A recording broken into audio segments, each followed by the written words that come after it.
sick. There is no terrible way to win. There is only winning. We won't be out long. Take your time. Track's all yours. You ready? The name on the middle of that steering wheel should tell you that I was born ready. Hit it. Attaboy. Let me drive. I won't make a fool out of you. I got a message for all of them. Shake and bake. What does that do? Does that blow your mind? That just happened. These cars, you sit in a box, a coffin, gasoline all around you. It is like being inside a bomb. It's tough enough being a girl on the track. Living in my dad's shadow doesn't help much. You have to be kind to the car. You feel the poor thing groaning underneath you. No race was ever won in the first corner. I'm gonna give you an engine low to the ground, extra big oil pan that'll cut the wind from underneath you. That'll give you 30 to 40 more horsepower. Every one of us has to find a reason to do this. You do it because you're driven. Brakes are warm. Tires are warm. I'll work in the cars and I'll drive and I'll eat and sleep and I'll work in the cars and I'll drive. Damn fast, and when you run so close together, it requires fantastic concentration and rather special skills. I was beginning to think I'd never be anything more than a piston-happy lead-foot punk. Then this starts to happen. If you're going to push a piece of machinery to the limit and expect it to hold together, you have to have some sense of where that limit is. Besides, the best drivers don't dwell on the future or the past. The best drivers focus only on the present. They could never have imagined it, those pioneers who invented the automobile, that it would possess us like this in our imaginations, our dreams. I'm gonna give you a fuel line that will hold an extra gallon of gas. I'm gonna shave half an inch off you and shape you like a bullet. Somebody put it in your mind you gotta be perfect every time out or you're a failure. Well, forget that. Just forget it. Racing is in my blood. I was put on this earth to race cars. I accept every time I get in my car. There's 20% chance I could die, and I can live with it, but not 1% more. No, Nicky, don't bring the percentages into this. Don't be a pro. The minute you do that, you kill what's good about this. You kill the sport. And at that speed, your reactions can barely keep up with these sudden changes in direction. You ready to put away your toys and grow up? You want me to work the pit and you drive? Fine, we'll try that. The car's a living, breathing thing, and she's alive. If any of us imagined, really imagined, what it would be like to go into a tree at 150 miles an hour, we would probably never get into the cars at all. None of us. Are you ready to become a real race car driver? I am just as good as anybody out there on that track, and I don't need anybody to win my races for me. I wish my daddy were alive to see this, to feel this. And when we get you primed, painted, and weighed, you'll be ready to go out on that racetrack. You hear me? You're gonna be perfect. You don't understand what happens, do you? They make 10,000 cars, they make them exactly the same way, and one or two of them turn out to be something special. Nobody knows why. When I won it was probably the last time I ever felt pure victory. So it has always seemed to me that to do something very dangerous requires a certain absence of imagination. Because I'm quicker than all of you. Soon you will know what it is like to be defeated by the hands of somebody who is truly better than you. The only thing to do here is to drive just as fast as you know how and hope your car doesn't break. And if you no longer go for a gap that exists, you're no longer a racing driver. If you ain't first, you're last. There's 40 other vultures out there who managed to finish the race on their tires. You see Darrell Waltrip using up his tires? There's nothing I can't do with a race car. I mean, hell, isn't that what we're in this for? To stare death in the face and to cheat it? I mean, come on, there's nobility in that. It's like being knights. Sometimes you could swear the whole thing's falling to bits. No pressure, nobody breathing down my back, just driving because I left it pure. On the other hand, I suppose potential problems are in the back of your mind all the time. So in many ways, I feel responsible for what happened. And You were, but trust me, watching you win those races while I was fighting for my life, you were equally responsible for getting me back in the car. You're so lucky. You sit there all closed in by machinery and bolts, precise things. There's hardly any room for you. It must be a nice, safe feeling. You gotta learn to trust something. Might just as well be the seat of your pants. A lot of people go through life doing things badly. Racing's important to men who do it well. When you're racing, it's life. Anything that happens before or after, it's just waiting. Well, we can drive. We can drive beyond the limits of the tires, the engine, the car, anything else. Look out there. Out there is the perfect lap. No mistakes. Every gear change, every corner. Perfect. You see it. I just hope when you do, that I'm there to see it. Ask any racer, any real racer. It don't matter if you win by an inch or a mile. Winning's winning. But it isn't just business, is it? what we do. It's passion, love, which is why we are prepared to risk our lives for it. Racing. That's the name of the game, isn't it? Win or lose, put up or shut up. Why does everybody keep telling me what my problem is? That you get so emotional. You would never, ever say that to a guy. If you don't leave your feelings off the track, you're never going to get what you want. I'm a race driver, and I can win it on my own. Please let me race. Fine. Then let's race.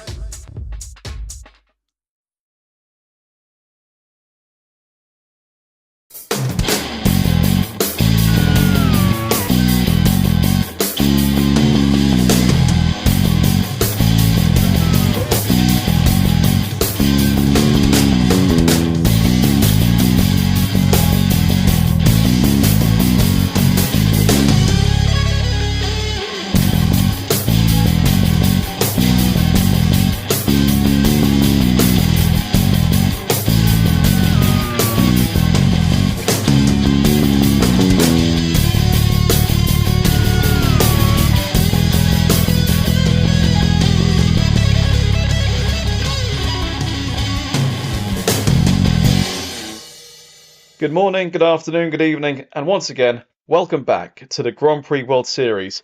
We're now at the sharp end of Season 3, with only 4 rounds left to go of this incredibly competitive championship. And once again, we're going to start off with the League 2 race heading into Buenos Aires in Argentina. We are now into the Americas as we look to close out the season.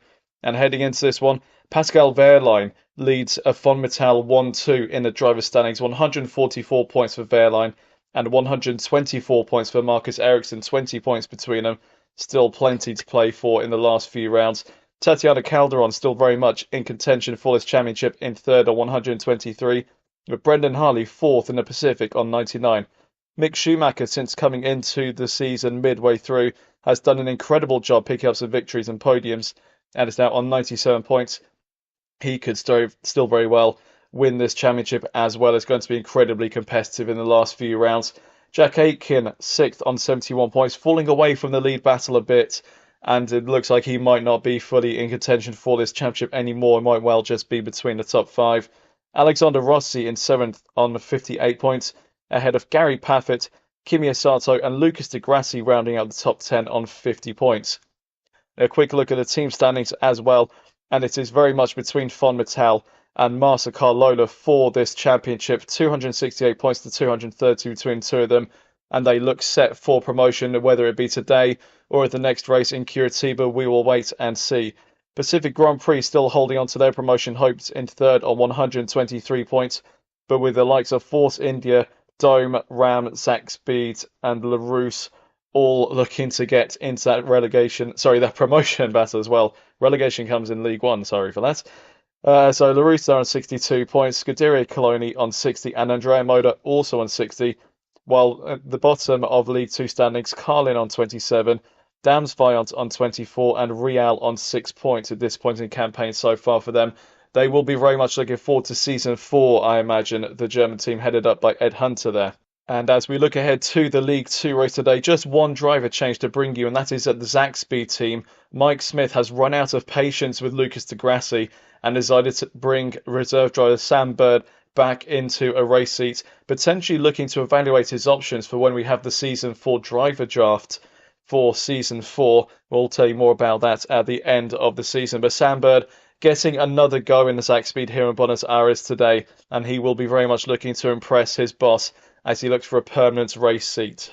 But of course, before we get going, we need to take a look at the grid, and it is a MasterCard Lola 1-2 today. Mick Schumacher putting it on pole position by a tenth of a second to teammate Tatiana Calderon, while the two Fonmetals are third and fourth. Marcus Ericsson ahead of Pascal Wehrlein.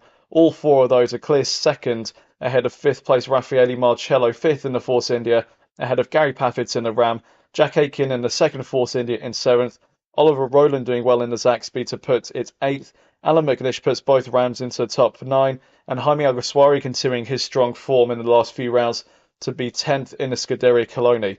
11th place is the returning Sam Bird ahead of Mirko Bortolotti in the Dams Viant. Sergio Sette Camara is the lead Pacific in 13th ahead of Kimi Asato and Fabio Lima.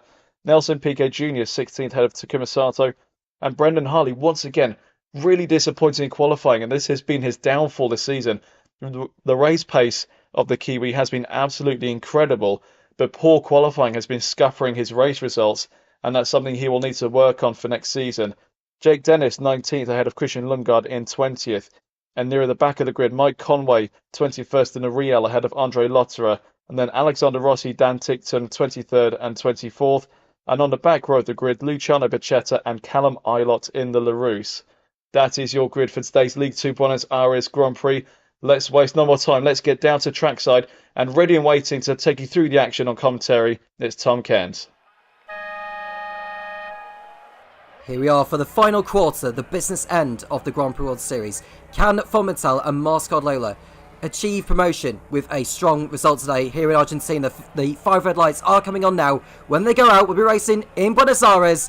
It's lights out, and away we go. Mick Schumacher getting off the line well, but Calderon has got away better than the German. So Calderon is going to lead into turn 1 first, ahead of her teammate. And Mick Schumacher is looking to fight back as they go through the first corner of this racetrack of Buenos Aires. And Calderon seems to have got the jump on her teammate. But has she though? We can see a car running wide. That's Rafael Martiello, who comes out into the path of one of the Sac Speeds. And the Force India is out of the race. Not the start that team manager Ed Spencer would have wanted. Martiello, who tried to dodge one of the Formentals, but came back into the path of one of the Sac Speeds, I thought it was. It might have been Puffett, actually. We'll have a look at another replay of it. But Martiello is out of the race either way. And that's another retirement for him. That's back-to-back non-finishes for the Force India pilot. And you can see the Mascard Lola drivers still battling it out. And remarkably, Mick Schumacher is able to get back in front of his teammate by going right round the outside before they get to the Ascari section. And no further action is taken on that accident involving Martiello. And I'm not at all surprised by that. We can see Ericsson making a move on Pascal Wehrlein at the same time. Wehrlein getting the jump on Ericsson at the start. And it looks like Ericsson's got back through ahead of him at the hairpin. So it's as you were on the grid. We've had a cracking start to this race. Schumacher leads, and there's a collision, and it involves the dome of Kamir Sato and the Pacific of Sergio Sette Camara. We'll find out exactly what happened to that. A chaotic start to this race, it has to be said. But we can see Marcello almost trying to make a move, and we actually watch one of the Carlins make a move, and actually one of the Andrea Motors ran into Kamir Sato that sent him into Sette Camara, and that sent Sette Camara off the racetrack. Now we'll have a look to see who ran into Sato as they approached the hairpin.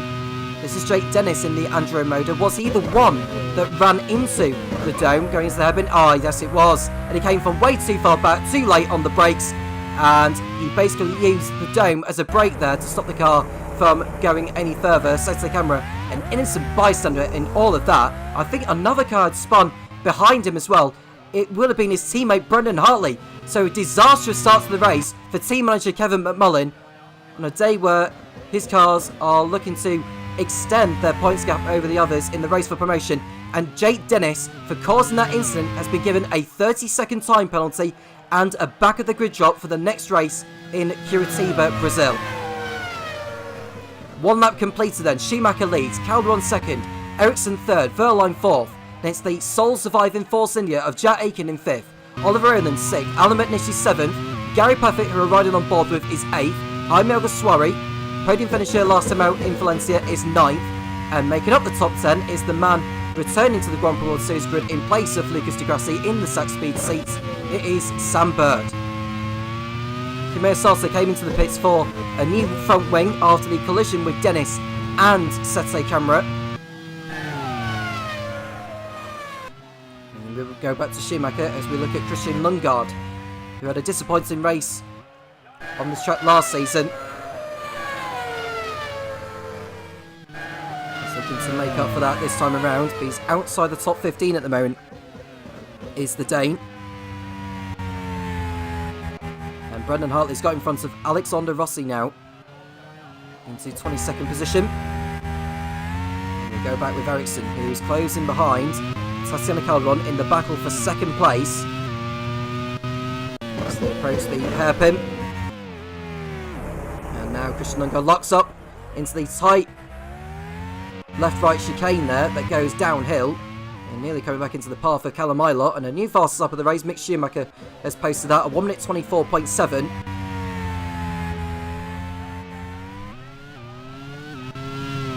Buenos Aires that has hosted the Formula 1 World Championship on many occasions. And we see a problem for Takuma Sato in the dome, and he is out of the race. Another disappointing start for David Young, the team manager of the dome squad. And whilst Takuma Sato is at the back on his own, his teammate Takuma Sato is out on the spot after 2 laps. Now Dome, who are one of those chasing promotion as well, this is not what they needed at this stage of the season. And given how Force India's race is going, and we see Cardwell go off. How's she done that? She must have made a mistake. She's gone off into the gravel trap, and it looks like she's done it at turn 1. Was it at turn 1 or was it further on in the lap? It might have been further on in the lap, you know. It might have been the corner before the Ascari section. So Calderon has made a mistake. She's back on track now in 23rd position. And she looks like she's done it into turn 6. So Calderon, who was in 2nd place, has dropped down to the back of the field. That allows Ericsson and Verline to go up into the podium places. Now with the positions as they are, Von Mattel will be promoted to League 1 with 3 races to spare. And there's an engine problem. That's the Force India of Jet Aiken who's going to be pulling out. That's great news for Von Mattel. What an absolute nightmare for team manager Ed Spencer of the Force India squad. Their cars are out of the race after only 3 laps. And it's also good news for MasterCard Layla because all they need now is to score 9 more points in this race. They've already got the pole position point.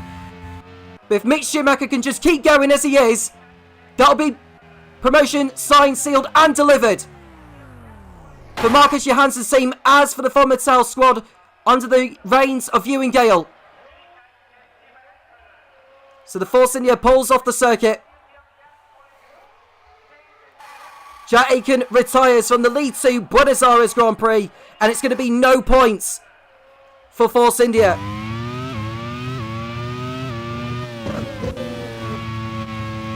Now with Force India out of the race, all MasterCard only needed to do in this one is to outscore Dome by at least a point. They've got that already, and with Dome already have 1 car out and the other at the back of the field, all MasterCard Lola need to do is just keep going. For Von Mattel, they just need to make sure they don't get outscored by Dome or Ram by a significant number of points. And that'll be promotion seal for them. But they're running in 2nd and 3rd, which is more than enough to seal promotion today.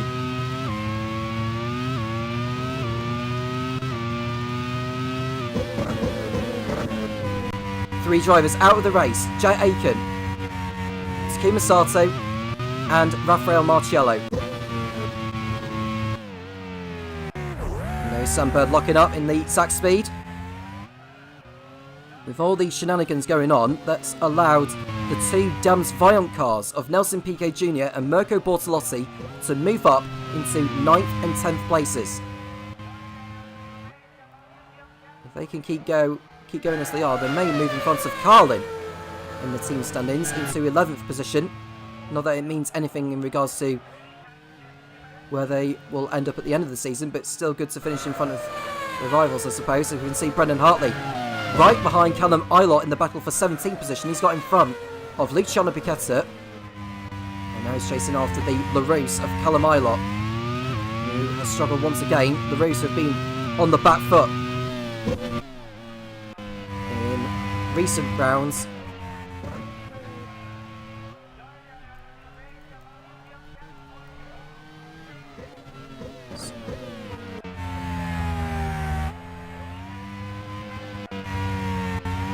So this configuration which the drivers are using is what Formula 1 used back in the 90s. It's otherwise known as the number 6 circuit, this configuration, with the Senna S.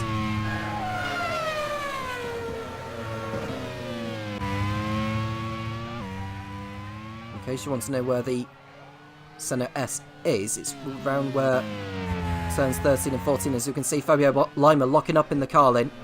He's able to keep the car going. Mick Schumacher leads by around about 7 seconds over Marcus Ericsson. We've got Pascal Furman third. Oliver Rowland up to 4th place now in the sack speed. Alan McNish is 5th. Gary Paffett in the second ram is 6th. Jaime Aguasuari in the Coloni is 7th. Sam Bird 8th on his return. Nelson Piquet Jr. is 9th, and Mirko Bortolotti in the second Dams Vion is in the final points scoring position. Fabio Lima is 11th in the Carlin. Jake Dennis is 12th, ahead of his Andrea Moda teammate Andre Lotterer in 13th. It's Dan Tittum in the Real in 14th place, and Christian Mengod running out the top 15 in the Coloni in 15th spot. And there are the two Fomitels, with them second and third, who would collect 27 points, and Moscow Layla, as it stands, would be collecting 27 as well, because Mick Schumacher's got the points for pole position and fastest up at the moment, as well as the race win potentially. So the gap between Fomitel and Moscow Layla in the team standings will be the same as what it was before this round had begun. As you can see, Calderon making her way through the field, I should say. My apologies for that.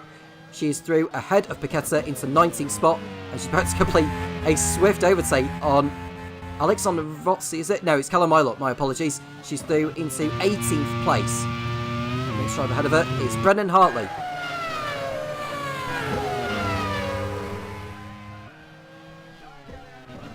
Now, in terms of the Drivers' Championship in League 2 is concerned,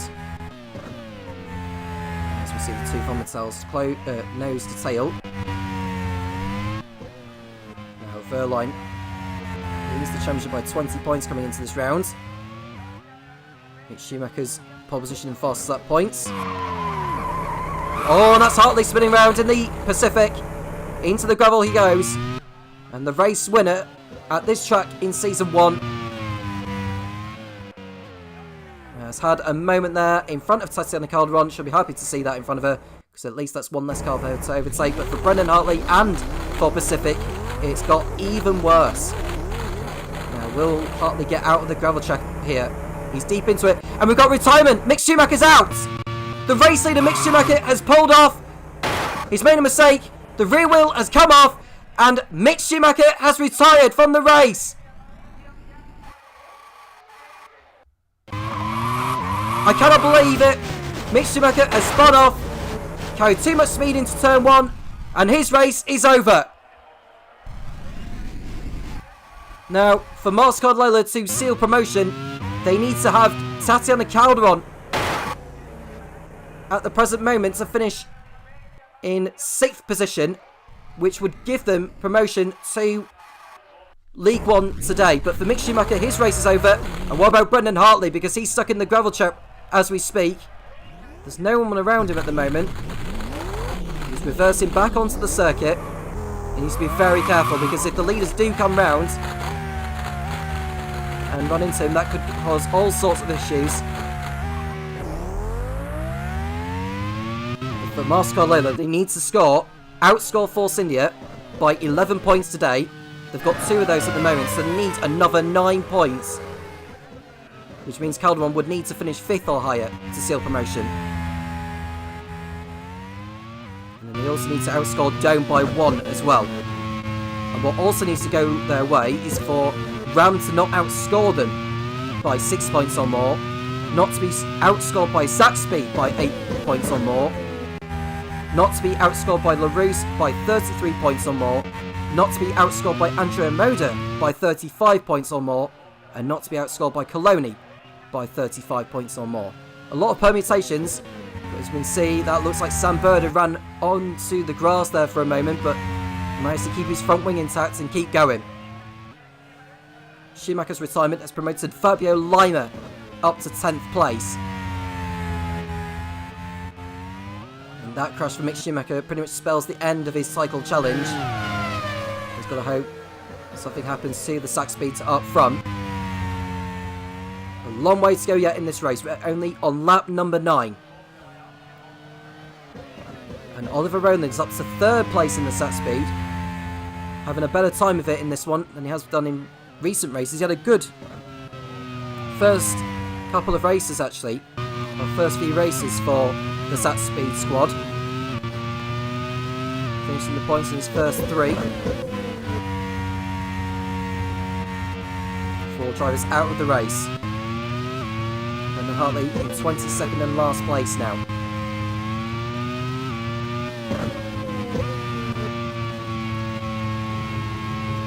League 2 race winner here last season was Yuri Vips. Not involved in this one. It'd be good to see how they got on though in a race C, so he could be one to look out for in the driver market for next season. Season 4 is going to look totally different in terms of which drivers are going to be eligible for selection by the team managers. And you can see the 2 Fomitels. I wonder what strategies they will be on now, given that both of the Moscow Lolas, well, Mick Schumacher's out and Calderon is towards the back of the pack. And there she is, look, she's getting moved on Mike Conway. That was into the last corner there, and she's through into 15th place.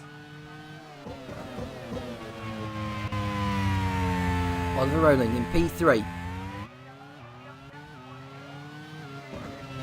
Calderon is still in the title race, a point behind Marcus Ericsson and 21 behind Verline. She needs to get back into the action if she is to have any realistic hope of taking the League 2 driver cycle race all the way to Laguna Seca.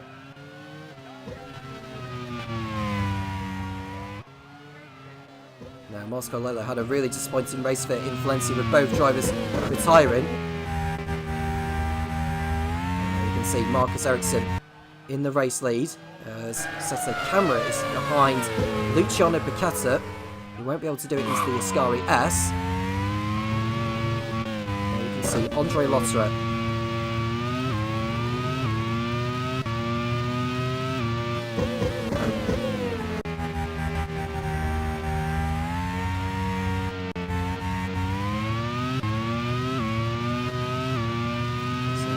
Center S and heading towards the Curva de Parga, I should say. But when I say the circuit number 6, it includes a chicane on the exit of the last hairpin of the lap, so my apologies for that. I think it's probably the number 6 circuit, so there's a difference between the number 6 circuit and the number 6 circuit with the center S. And Calderon is through on Dantington. I think there was a replay being shown there. I was actually paying attention to the circuit configuration. There's many different circuit configurations around the circuit of Buenos Aires, just named after Oscar and Juan Galvez.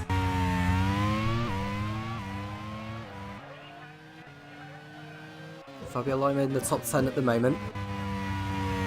Tatiana Calderon is in 13th position behind Andre Lotterer. It's realistic that she'll get back into the points. I think her best hope now is maybe to finish on the podium. If she can do that, providing they are not going to be outscored by Dome, which is very unlikely now, providing they don't get outscored by too many points from Ram and Zach Speed, they should be okay. As we see Bortolotti now running wide there, and he's been overtaken by Fabio Lima. Don't know what's going on though involving Bortolotti. Has he got a rear wing missing? No, he hasn't. My apologies. It almost looked like he had a rear wing missing there, did the Italian. But his mistake has allowed the Swiss driver to go through. And we see Jake Dennis go for a spin into almost the gravel. Needs to be very careful, does not rejoin into the path of the other drivers. And it looks like it's going to be okay from there. We'll take a look at that spin once more from his point of view. And he did exactly the same thing, or a similar thing to what Tatiana Calderon did last season. And almost a repeat of what Tom Christensen did in the League 1 race in Season 2 as well, albeit as he rejoined, as he bounced back onto the racetrack, one of the wheels came off the car and he was out on the spot. see the two LaRussas. Ilott ahead of Rossi. I think given their pace, they're pretty much out with the hunt for promotion. And Andre Lotterer is next to go for a spin in the same place as where Brendan Hartley has spun off. And he's done very well to not take out any of the other cars as he rejoined. We're riding on board with Dan Tixon on a replay. And we're about to see the German run wide and nearly taking out the Real and the Colonial. Mike Conway having to slam on the brakes there to avoid contact. I wonder if Andre Lotterer may get looked into for that spin. He probably won't do. It's a 5-second time penalty for Lotterer. It's an unsafe rejoin. So 5 seconds will be applied to his race time wherever he finishes. And mind you as well that Jake Dennis, his teammate, has also been penalised for the Concertina collision with Kamir Sato and Sergio Sette Camera on that one. And there's an engine problem behind the Andrea Moda of Andre Lotterer, and that'll be Mike Conway. Conway, who has had a decent effort today. Had a decent effort in the last few races, but he's not going to be finishing this one. He is the next to retire from the event. And Oliver Rowland has dropped down the order. What's happened to Rowland as he picks up an issue? Once we go to Rowland, we know that Conway's going to be out. But I think Oliver Rowland has pulled off the track somewhere. And there he is, look. He's had an accident as Rowland. He had gone into the barrier strangely, and he nearly came back into the path of Tatiana Calderon as he rejoined. So Oliver Rowland, who was in third place, has had a spin and has fallen right down the order. Oh, he got hit! He got hit as he came back onto the racetrack into the path of Nelson Piquet Jr. So I have to say, Oliver Rowland will be in big trouble for that, because that was a dangerous, dangerous collision. So Conway is going to be pulling off the circuit in a moment. And Oliver Rowland has been awarded a 30-second time penalty and the back of the grid shot for the next race in Curitiba. Brendan Hartley coming into the pits for a scheduled stop as Conway will pull off the circuit, providing he doesn't take out the car himself. He doesn't do. The dome of Kamir Sato is just trying to make up for lost ground. Conway won't be for any longer. So through all that madness, Calderon, after that spin earlier on, she is now back up into 9th position. As we see Becchetta go off the circuit too. Becchetta is also in trouble. He's not had a good time of it. He had a promising start to the season, did Becchetta, with some strong performances. He was in second place at one point in Kyalami before mechanical problems had put him out. He's up back onto the circuit now. Where is he gone off there? Is that on the exit of turn 6, I wonder? It was. So much drama already in this one. We're only on lap 14. Piquet Jr. into the pits for a new nose cone. And now we are seeing, well, what we were seeing the from themselves, we're seeing Calderon make her way through the field once again, getting past Mirko Bortolotti. Into 8th place she goes now. Absolutely on form today is Calderon, despite that spin. That tells you everything about her season.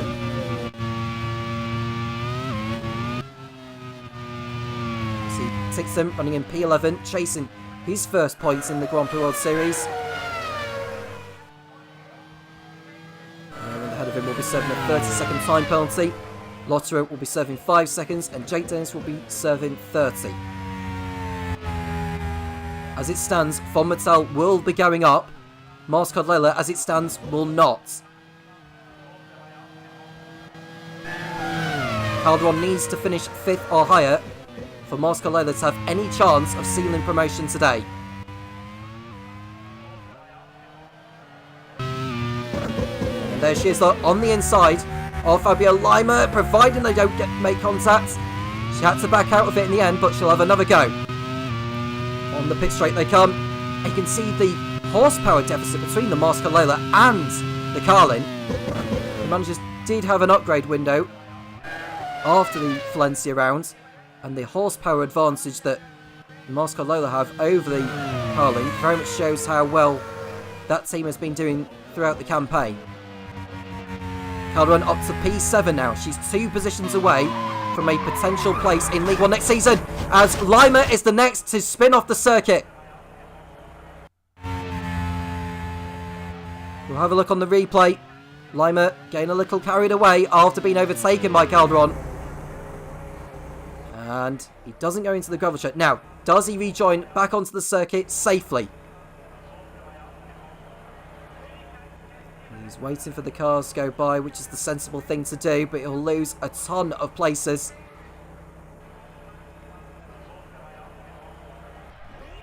He should go back onto the circuit now, and he is doing so.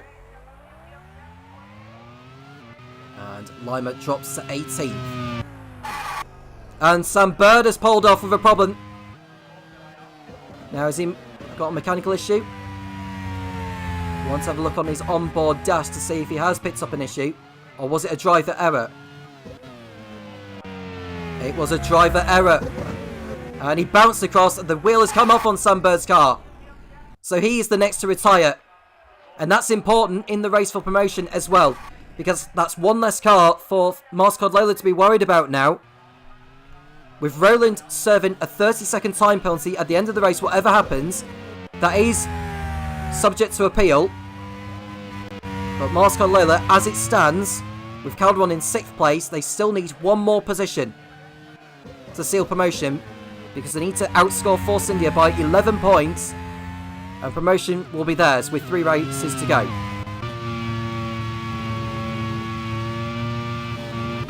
For Fomital, they can take it very, very easy here, providing they don't take each other off. As we see Verline behind Ericsson. I wonder if these two are on different strategies to each other. Don't know for certain yet, but they are 19 seconds clear of Alan McNish in 3rd place. Gary Paffett is 4th. Now, if it was to remain as it is, as Mirko Bortolotti is the next driver to go for a spin. What a disappointment there for team manager Phil Kinch, with both drivers up there in the points in the early stages of this one. Piquet Jr. had to come in for a front wing after hitting Oliver Rowland, as Rowland came back onto the circuit unsafely, and now Bortolotti has had a spin of his own. And he's going to fall to the back of the field, most certainly.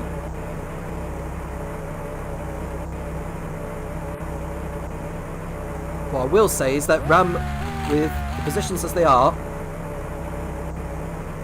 in fact, Mastercard Lola would need them to not score as many points as they are about to do. Because if Mastercard Lola get 11 points from this race, they would need Ram to not outscore them by 6 points or more. So if Ram was to get 27 points, Mastercard Lola would need 22, which means Calderon would need to pass both of them. And even if she does get past both of them, it may not be enough, as Lima spins again in the Carlin. He nudges the barrier. Reverses back onto the circuit. Does he do so safely, though? It looks like he's got back on fine. Is there a car coming round? That doesn't seem to be. Kimir Sasa comes into the pits for a stop at the end of lap 16.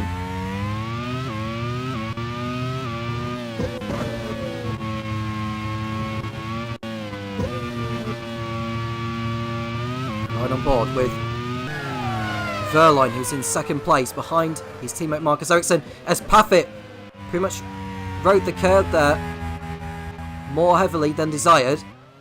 He's lucky to not lose the position to Jaime Alguersuari. You can see Calderon in the background in 6th place. Now, if Calderon was to pass Alguersuari, Paffett and McNish, she would potentially get 15 points, plus the 2 points that Mick Schumacher had got earlier for Mastercard Lola. And if the Rams were to finish 4th and 5th, that would give them 22 points, and that would actually be enough for Mastercard Lola to seal promotion, providing Mick Schumacher's fastest lap doesn't get taken away by anyone.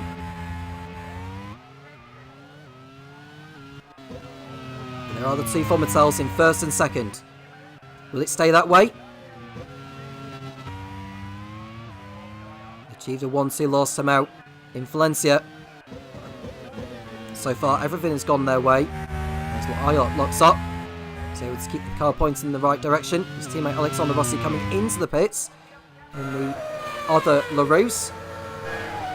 Sergio sets the camera of that tangle earlier on with Kamir Sato and Jake Dennis. He's running fine there in 12th position.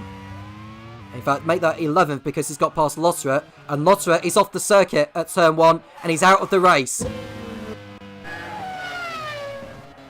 And that pretty much spells the end of Andrea Moda's slim chances of getting promotion this time around.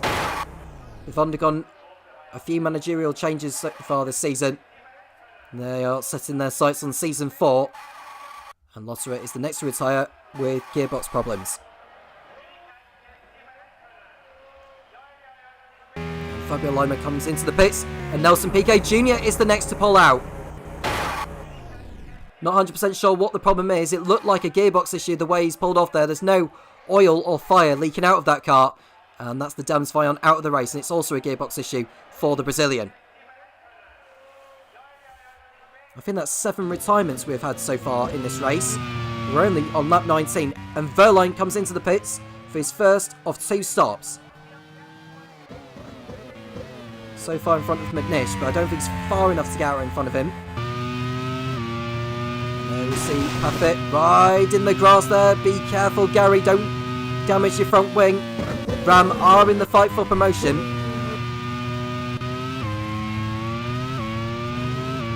And whilst the top 2 are pretty much sewn up, Pacific in 3rd place, Force India 4th, Dome 5th, Ram 6th and Saxpeed 7th coming into this round.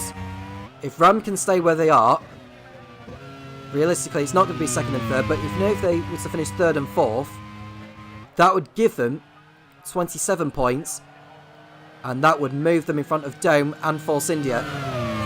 Pacific would still have the advantage, albeit by 7 points. A long way to go yet still.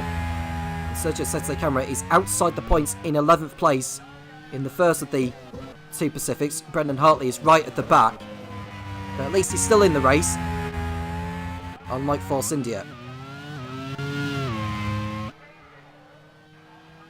There's Ericsson who's just put a lap on. I think that was Luciano Piquetti who's got through. And Verline is out behind Calderon. He's got Sinclair Track ahead of him.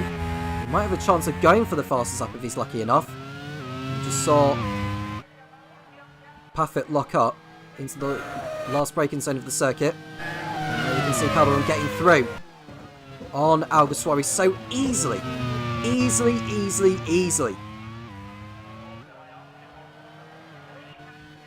A dream ticket there for the Colombian. And Verline on his fresh tyres can go after this lot and maybe go for the fastest lap on this one, providing no one spins off ahead of him, at which he may have to take evasive action. And now Calderon is into the slipstream of the Ram, and she gets the move done into Ascari. Quite brave to do it there, but the move is completed. Calderon through into 3rd position now, ahead of Paffett. What a brilliant combat drive this has been from the Mascot Layla pilot. We can see Dan Tixon holding off Christian Lundgaard there. I'm going to have to slow the car down to make sure he didn't go off circuit. Ilott in P12 ahead of Mirko Bortolotti. We've got Kamir Sato and Alexander Rossi in 14th and 15th places respectively. It's been a race of attrition so far, and we're not at half race distance yet.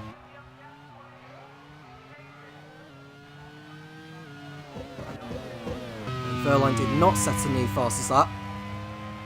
It's probably unlikely he will get it this time around, given his tyres will be wearing away by this point. He was 1.1 seconds behind Jaime Alguersuari. Now, what does Ericsson do? Because if he's on a one-stop strategy, he'll need to make it work. He'll probably come up to back markers whilst he's at it. Bortolotti locks up again into the last braking zone of the circuit, the Curva de Parga.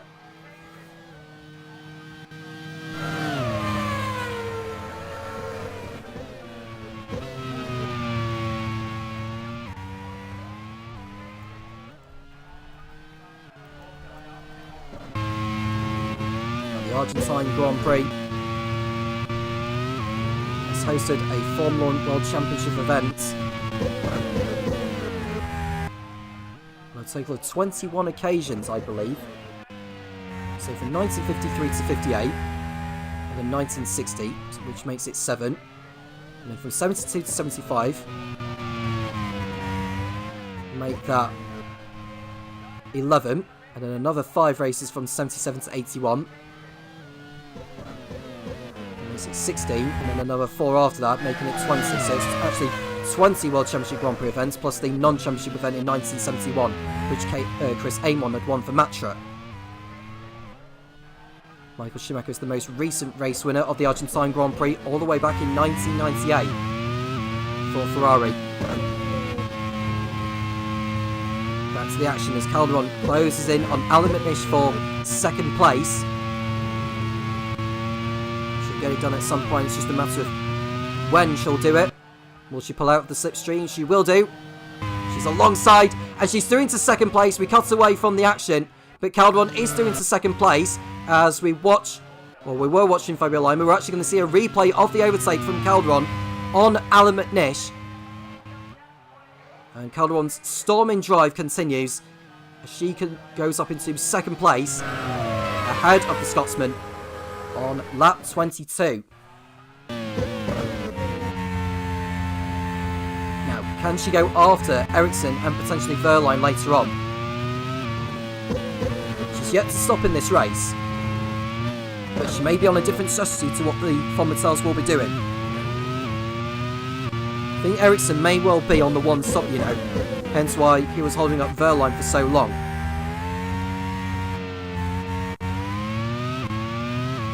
Well, he's a couple of seconds behind McNish, so it'll be a little bit more time before he does get onto the rear of the Ram. Calderon in 2nd place now, as it stands with the points that Mars Cardlella will be getting. Mick Schumacher still holding the points for pole position and fast start. That should wrap it up for Mars Cardlella today.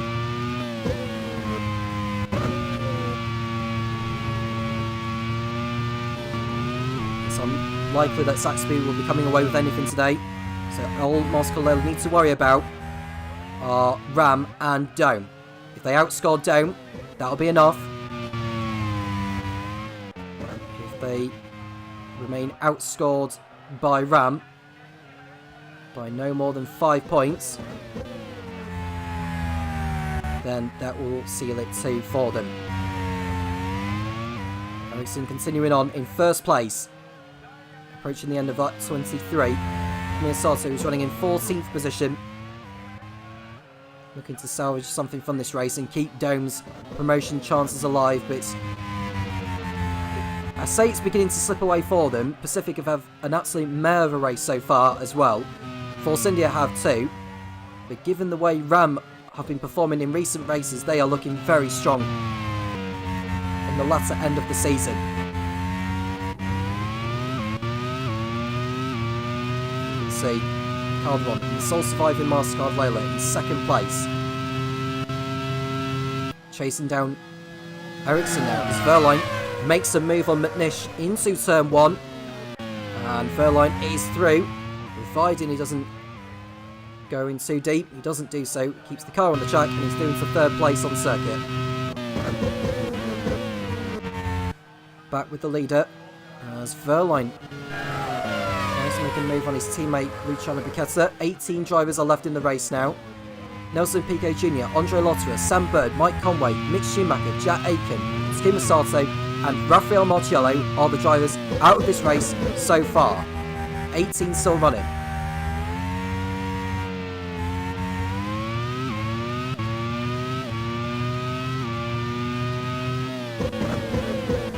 Ericsson has yet to pit in this race, as has Calderon. What a race so far for Jaime Alguersuari as well, after a stellar drive in Valencia to take the team's first podium of the season. He'd also been on pole in Sentil in round 3.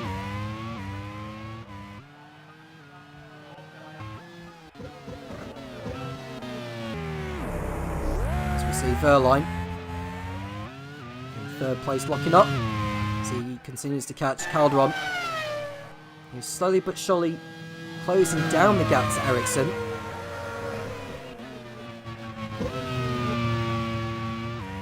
Now with Rowland's time penalty, he will drop to 15th. Jake Dennis's time penalty, as it stands, would drop him down one position to what would be 11th, but with Rowland dropping down the order as well, he would actually drop to... He would actually remain 10th, but Setse Camera would go ahead of him. So Setse Camera would gain 2 positions into the points. With the positions as they are, and time penalties applied, which he'll most certainly take. All of Sergio Setse Camera's points finishes this season have been 6th, which he's done so on 3 occasions. He was running in 5th place in Valencia until Mechanical Gremlins had forced him into the pits with only a few laps left, and he fell to 14th place by the checker flag. There is Calderon. Continuing in 2nd place, as we see Dennis trying to hold off Setse Camera. And now we see Oliver Rowland locking up and bouncing over the grass and curb. And he was very lucky to keep the car intact there. I'm amazed that no damage has been done to that sack speed. He locked up, tried to correct the error, bounced over the grass and curb and did a 360. You see Tixon and Lundgaard going through, Dennis and Setse Camera going through. Now, does Rowland rejoin safely? Well, he'll have to wait again for Ilott to go through. And he drops to 12th place now. Sack Speed's race is going from bad to worse.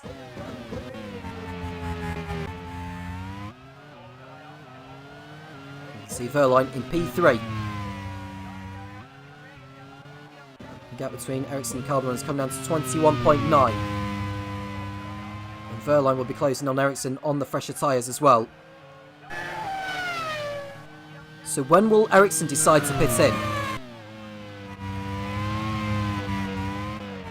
There is Piquetta in 17th place. He'll be hoping for misfortune hitting others. Behind him is Brendan Hartley. And we just saw an overtake from Camille Sarto on Mirko Bortolotti for 13th position. Some position gains for Dome. Ericsson P1. I think in the last lap alone, as we see Calderon go over the line, and I think she's gained about 6/10 on Ericsson in the last lap alone there, as Alguersuari comes in for his only stop of the race at the end of lap 26. As we see Calderon almost running wide onto the grass there, she just needs to be careful to not make any more errors here. That could have been a last error of this race, but thankfully she's able to keep the car pointing the right way. And Dan Tixon is also in for Real, who are in need of some points. Only 6 points to their name all season. And with all the drama that's happened throughout this one, he could well get something out of this as Ilott pits in from P11.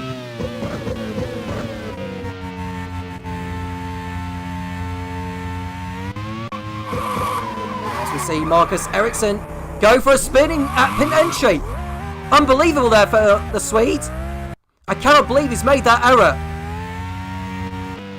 We'll have a look at it again from his point of view as he made his way into the pits. You can't see it from a TV camera angle, unfortunately, but just carried too much speed into the pits and he spun round, did the Fonmetal. He was very lucky to stay in this race. What will Calderon do? Will she decide to pit in at the end of this lap? That'll pretty much put Verline into the lead if so.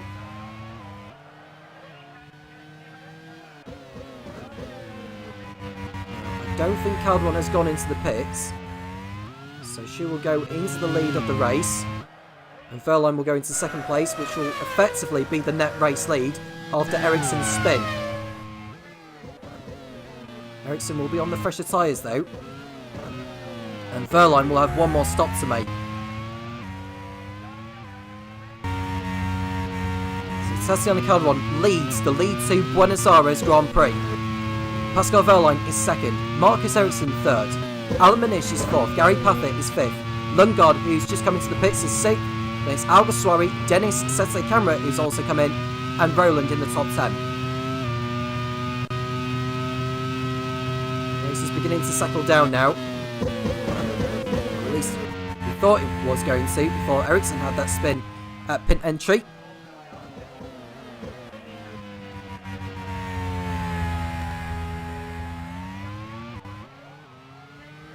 We're forcing it out of the race.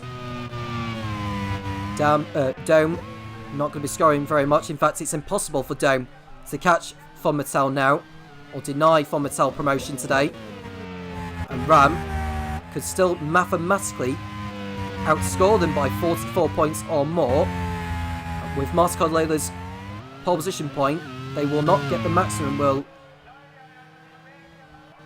Ram, so for Ram to deny Von Mattel promotion, needs to get the fast lap and a 1-2 finish as Setse Camera goes for a spin in the Pacific.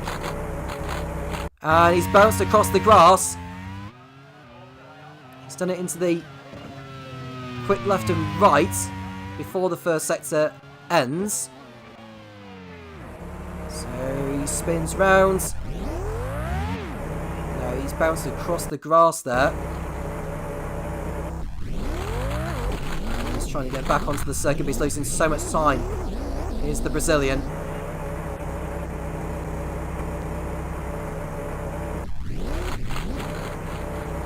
He's stuck in the gravel. City camera just waiting for the traffic to go through before he can make his manoeuvring back onto the circuit. He is in the gravel at the moment, as it proved to be too difficult for him to get out of there. I don't really want to be staying with this for too long, but we still need to keep an eye on how Setse Camera gets back onto the circuit as Piquetta goes through. It's back onto the grass, back onto the circuit, providing he doesn't spin the car around again. He's back onto the circuit in 18th place now. Calderon leads, Wehrlein second, Ericsson, Manish and Paffett in the top 5. As it stands, Von Mattel will be promoted here in Buenos Aires. Marcel Leila with Calderon in the lead, and the points for pole position and fast lap, which Schumacher had already achieved, potentially achieving. That would also seal promotion to League 1 for Marcel Leila after one season in League 2. They're about to bounce back at the first time of Arsene. Manish comes into the pits for Ram. I think that might be his second stop of the race, you know. Has he encountered a problem as Manish, or is this a genuine early second pit stop for him? Lottie and Roland and Dennis also pitting in. Manish is back out in 6th place behind Jaime Alguersuari.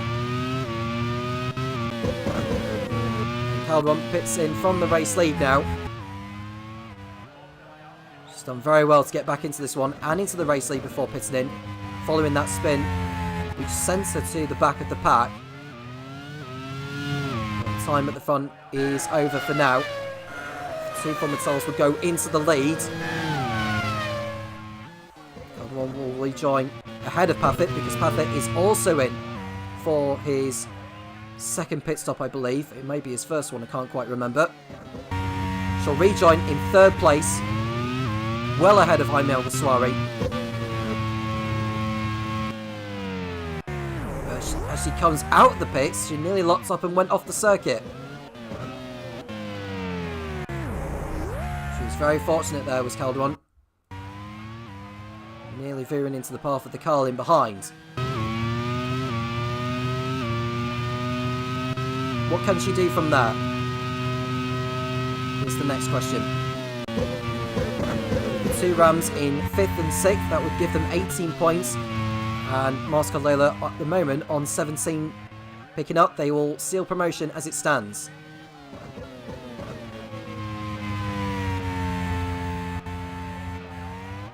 Further down the order, Dan Titsum is 9th after his pit stop.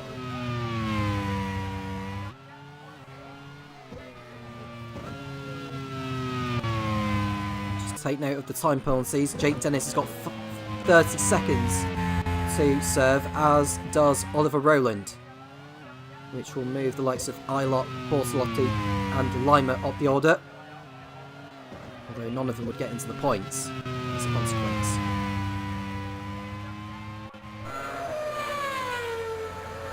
Calderon is less than 20 seconds behind, as Ericsson puts a lap on Brendan Hartley, who's running in 16th position.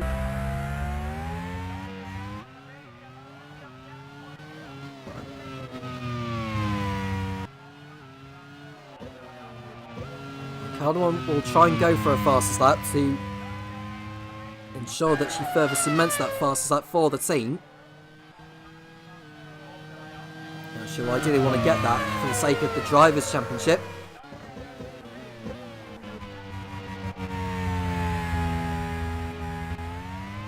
Now, as it stands, with Verline in the lead, Ericsson second and Calderon third, Verline will extend his lead at the top, and there's an engine problem for Sergio Sette Camera.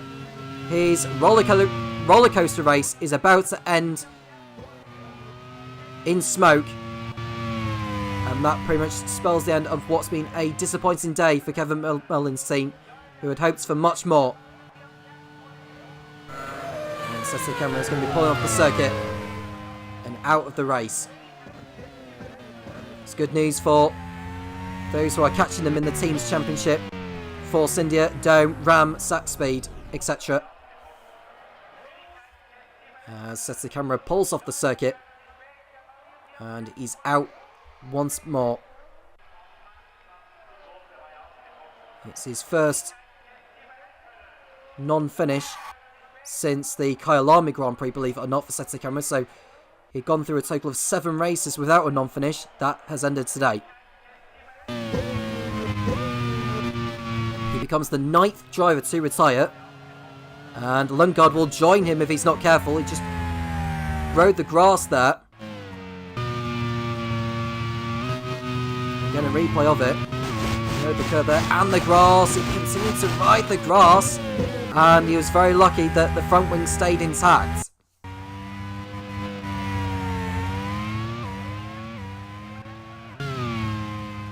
Ericsson in second position behind Brendan Hartley. Well, I say Brendan Hartley, it's Verline who's in the lead. Hartley's just ahead of him on the road. Hartley will not want to get in the way. He doesn't get in the way, thankfully, although Ericsson will be a bit livid with the fact he's lost time there. Calderon has not set a new fast lap of the race yet.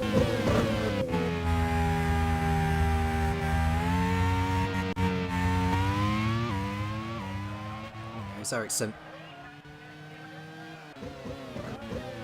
Next driver he'll be lapping, well, the next driver that Verline will be lapping is Fabio Lima, who's running in 15th.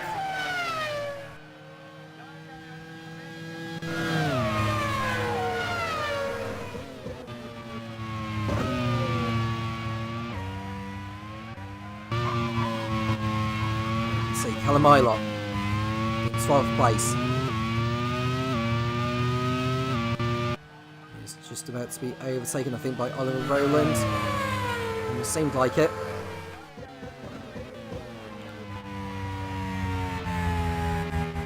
Now, if Calderon was to pull out of this one, Moscow will have to wait another race before they can seal promotion. It would spell bad news in the race for the team's championship title. From Tom Cairns, this one 38 points clear. As it stands, with Verline and Ericsson achieving a 1-2 finish, they would get 43 points.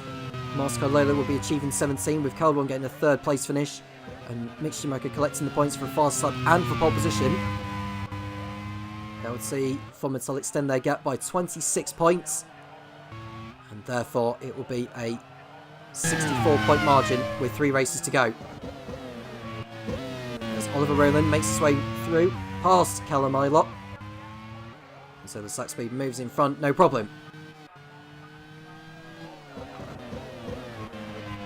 Going back to Calderon, who's running in P3, continuing to close the gap to the Fonmetals ahead. Verline, we expect to be pitting in again before this race is over. Ericsson locking up. Now Ericsson, who has tasted victory on 3 occasions this season in Sensel, Kyalami and Brands Hatch. His teammate Pascal Wehrlein has tasted victory on 3 occasions as well. In Istanbul, Misano, and last time out in Valencia. Dominicell have had 6 wins to their name this season. Marcel Lola have picked up only 4. And the only other teams to have picked up wins this season are Pacific and Dome.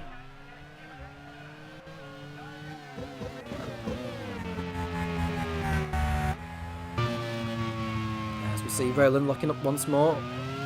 Still able to keep the car on the island. You can see how quickly Calderon is closing in on Ericsson now. She's got the gap down to 10 seconds.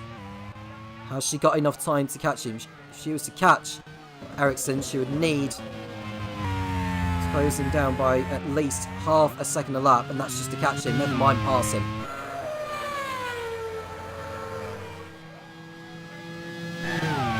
Gap is less than 9.7.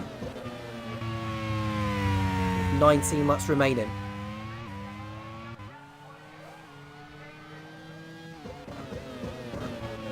If she does come back and win this Tatiana Calderon, it would arguably be the drive of the season. After the spin that she had, which sent her to the back of the field in the early stages, to come back in the way that she has done is simply sensational. And now we see Lima, who's holding up. Pascal Wehrlein, he will not be very happy being held up by the Swiss driver. Now if he continues to hold him up the way he's doing, he may fall foul of the stewards. Calderon continuing to close in all the time. Doing everything she can. She's got the gap down to, well, it's now 8.7 seconds as Ericsson goes into the lead ahead of Wehrlein. Now what's happened to Wehrlein? We're looking at Dan Tickton, but something has happened to Pascal Wehrlein. We want to see what's happened to Wehrlein. Has he had an off? Has he had a problem? We're about to find out in a moment. We need to be seeing Pascal Wehrlein because he's down to 3rd place on the timing pages and he's actually come into the pits. Now has he done the same thing to what his teammate Marcus Ericsson has done? I've gone in too quickly into the pit lane. That could possibly be the case. And Wehrlein's chances of winning this one are pretty much dashed now. So it's between Marcus Ericsson and Tatiana Calderon for the race win. 8.3 seconds was the margin at the beginning of the lap. Now it's down to 8 seconds. Calderon is absolutely flying. Ericsson is coming up towards lapping Fabio Lima. As we see Rossi going too quickly into the pit lane. Had to jam on the brakes. He's able to get the car slowed down in time and stays in this one. Kamir Sarto is also in for Dome, which allows Dan Tickton to go back up into 8th place. Wehrlein rejoined in 6th, for your information. So his best hope now is to finish in 3rd position by getting past McNish, Paffett and Alguersuari. Lima comes into the pit, so at least that saves the worries of Ericsson. He crosses over the line to complete lap 37. Calderon isn't too far behind. The gap is now 7.3.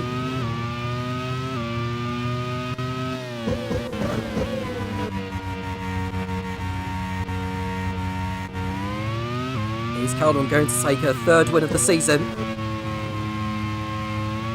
If so, that will pretty much seal promotion for Marcel Lola as it stands. In terms of where the Fonmatels will end up, I think it'll probably be 2nd and 3rd. The gap between them and Marcel Lola will be the same as what it was before the round had started, but more importantly for both of those teams, they will be racing in League One next season. As Wehrlein makes his way through past McNish into turn 3, and that's a position gain for the German, and they can go after the next couple of cars ahead. Importantly, he does that, so he can try and close back in on Ericsson and Calderon. He's not got a lot of time left in the races. There's Verline. You can see Topher trying to make a move on Alguersuari. And Verline isn't too far back before he will get back into the mix.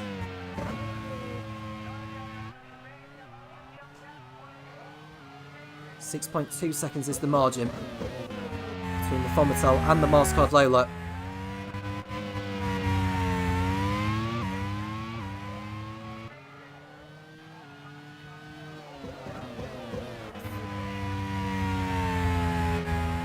Nearly 3/4 of the way through this one. It's been dramatic, especially in the early stages, but it's pretty much calmed down. And less than 6 seconds is the margin between Calderon and Ericsson. She's coming at him like a rocket.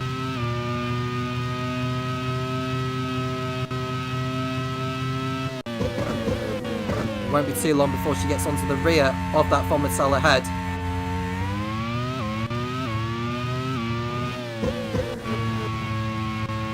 What a moment this will be for Marcus Johansson to seal promotion today. As we see Hartley behind Luciano Becchetta for 16th position. He won't be getting any points on this one, will Hartley. Now, in terms of the battle for 3rd place in the team's championship, Pacific won't be scoring, neither will Force India. Dome, who have got Kimir Sato running in 11th place on circuit, will move in front of Dennis and Roland with their time penalty, so he'll collect 2 points on this one. He'll drop behind Ram, who looks to be on course for a good haul of points here. Puffett was to drop behind Verline, which is inevitable, really. Puffett and Minish will collect 18 championship points. They'll go in front of Dome, and they would also go in front of Force India into 4th place. As we see Verline making the move on Gary Puffett before turn 1, and that is mission accomplished for the German as he gets through. And Becchetta has been overtaken by Hartley now. Hartley was able to get through ahead of him. Into 16th position he goes. And we go back to Calderon, who's only 5 seconds off Ericsson. Make that 4.8. There's the back marker between them.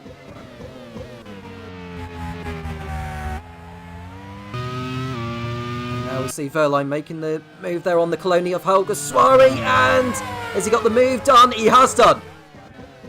Phenomenal overtake there from Verline. He is through. He's not going to catch Ericsson and Calderon. I don't think he's too far back. But you can see the gap between Ericsson and Calderon has come down to 4.5 seconds. 14 laps remaining. There's another couple of butt markers ahead, of which Ericsson will have to negotiate.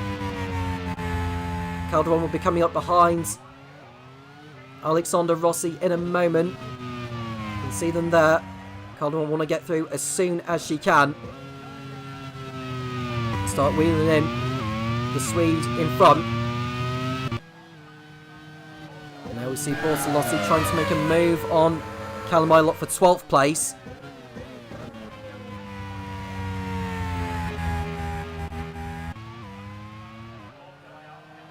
There's Verline, who's pulling away now from Alguersuari and Puffett.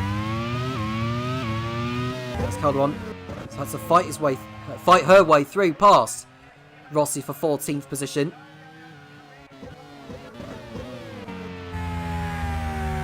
As Ericsson makes his way through. Coming up to a couple of back markers shortly. Calderon will still continue to go like clockwork and catch her fellow rival. She needs this result, does Calderon, to keep her in the running for the driver's title. She can move in front of Ericsson. She'll go ahead of him in the championship.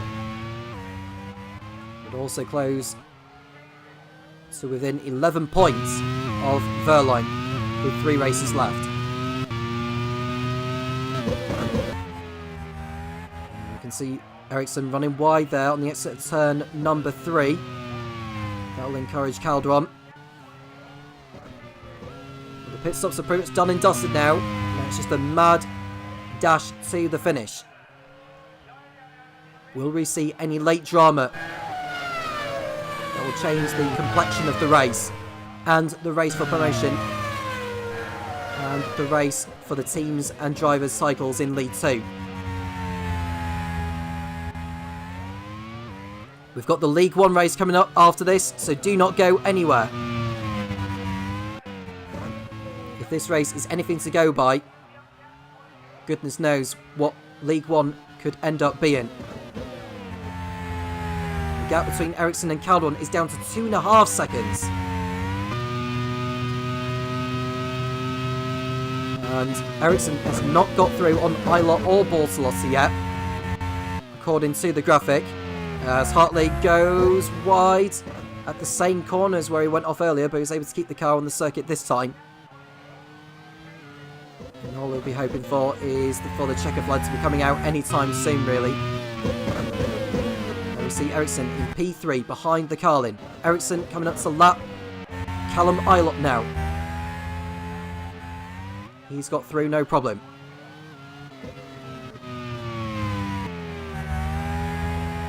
And obviously Verlaine's got through ahead of Lima. Or is that Piquetta? I'm not too sure who that is, actually. I think it might be Piquetta thinking of it. But there is Ericsson. And now Gary Paffett is going for a move on Alguersuari into turn 1. This is important. Paffett through into 4th place. Brilliant move by the Brit. Gets through ahead of the Coloni.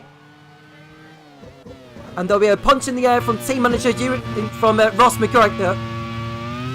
Ross McGregor will be very, very happy with this one. To see his drivers up that high. And now Calderon laps the LaRousse of Callum Ilott. And Ericsson is coming up behind Mirko Bortolotti.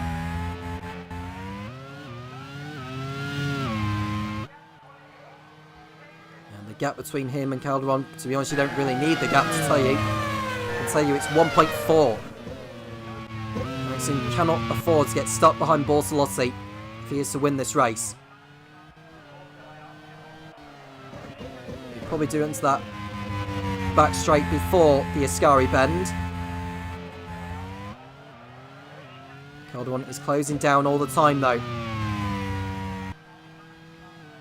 And we see Camille Sarto behind Oliver Rowland. Now, if Bortolotti was to get lapped, Dennis and Rowland will only lose 1 position each, and Dennis would stay in the points.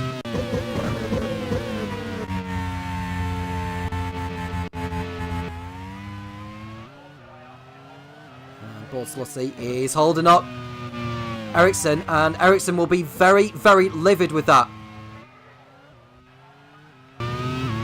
Bortolotti holds him up, and that's allowed Calderon to close to within half a second of the Fonmetal now. Ericsson has to get by the Dams Fayon if he's going to win this race. Calderon is waiting to pounce on the Fonmetal ahead now. They come out of the last braking zone through the kink onto the pit straight. Ericsson gets through. Calderon gets through ahead of the back marker. Will she go for it into turn 1 for the lead of the League 2 Buenos Aires Grand Prix? Calderon up the inside and she's through into the lead, and the crowd go berserk with delight. Tatiana Calderon, who was at the back of the field at the early stages of the race, is through into the lead ahead of her title rival Marcus Ericsson. And who would have thought of that? In the early stages, she's on course for a 3rd win of the campaign, and more importantly, seal Mascot Layla's return to League 1 next season.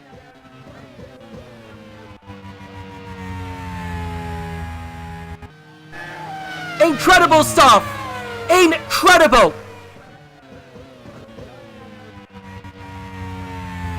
Ericsson will feel he got held up by the Dance Fayon of Mirko Bortolotti.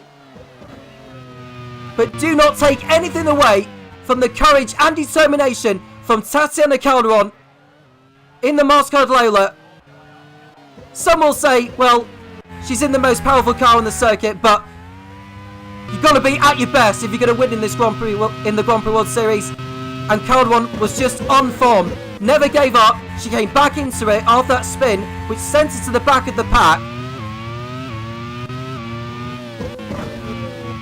a sensational, sensational move. Despite that backmark who was ahead of him. And to be the bearer of bad news for team manager Chris Hosey of the LaRue squad, Alexander Rossi is going to be pulling out of this race. And is that going to spell the chance, or spell the end of LaRue's chances of promotion this season? And Rossi will pull off at turn 1, and he is gone from this race. And that's the 10th retirement in this one. It looks like a puncher there for Rossi, given the way that the right rear is lifting off the ground. He was at the back of the field anyway. Brendan Hartley and Luciano Piquetta will move up positions. Fabio Lima also moving up to 14th.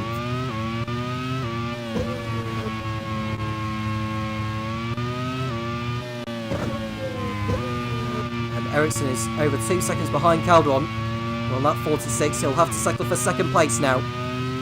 That not only does that change things in the race for promotion and the team's championship, well, I say it changes in the team's championship, but most certainly the drivers. Calderon will be 11 points behind Pascal Wehrlein as it stands.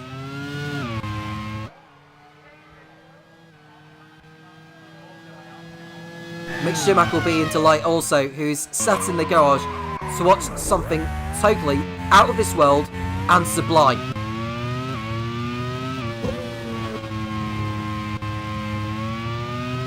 We saw Dan Titzer make a lump there. He's into 8th position, which will be his best result and his first points in the Grand Prix World Series. And if he was to stay there, that'll move Real onto double figures for this season. That's going to please Ed Hunter, who's had little to smile about this season, but today is definitely a day where he can at least smile. His teammate Mike Conway pulled out of this race early on with mechanical gremlins. Titzer has just got to hope he keeps his car going all the way to the end, without any more mistakes and without any mechanical gremlins.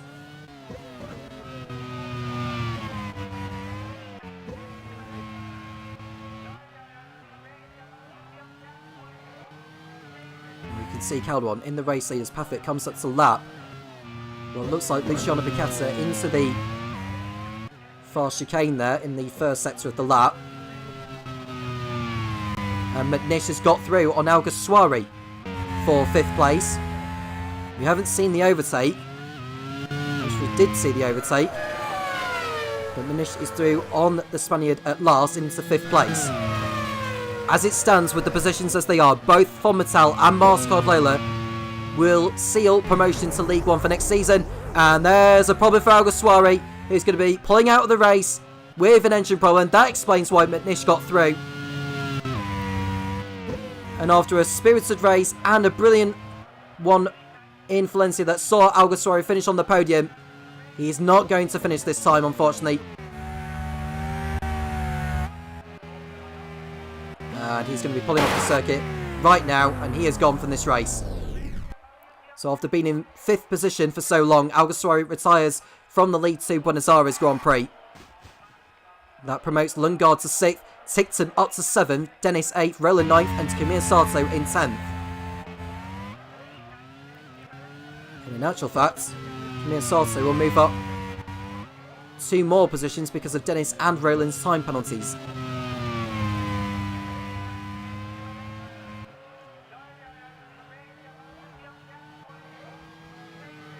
Now it gets even better for Pacific.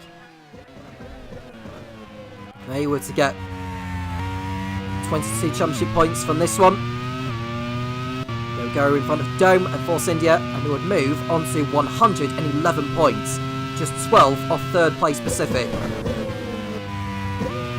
Given the form they have been in, unlike Pacific, you could say that they are favourites to get the final promotion spot to League One for next season. And in their first campaign in the Grand Prix World Series, it's quite some effort from Ross McGregor, the team manager of the squad.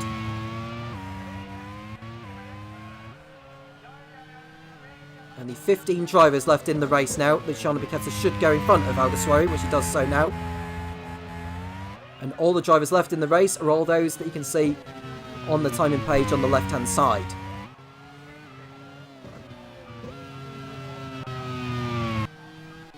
And there There is Verline in 3rd position.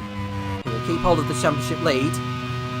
If he was to drop out now, Calderon will go back into the lead of the League 2 Drivers' Championship.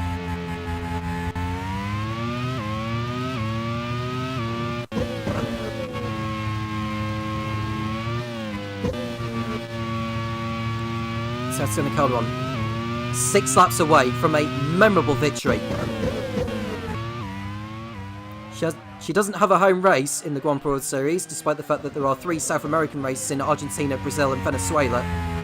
But she will feel this is some form of home race where a lot of her Colombian fans have come all the way to Buenos Aires to see their beloved hero turn up and put on most definitely the performance of her Grand Prix World Series career so far.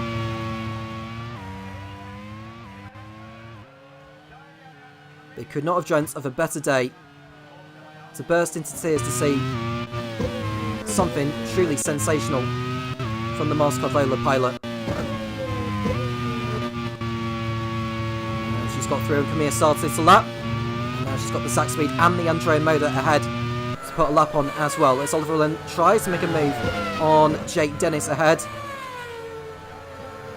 And Calderon will get through on the inside to lap the Zach Speed, who looks to be scoring nothing today. Calderon will get through ahead of Dennis before the lap is out, I think. So late on the brakes, later on the brakes than the Andrea Moda. Ericsson in P2. And Calderon will lap Dennis now.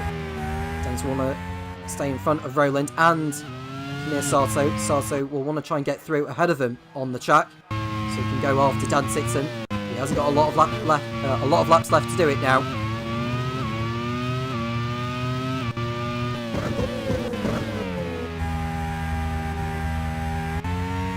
There is Pascal Verline in 3rd place.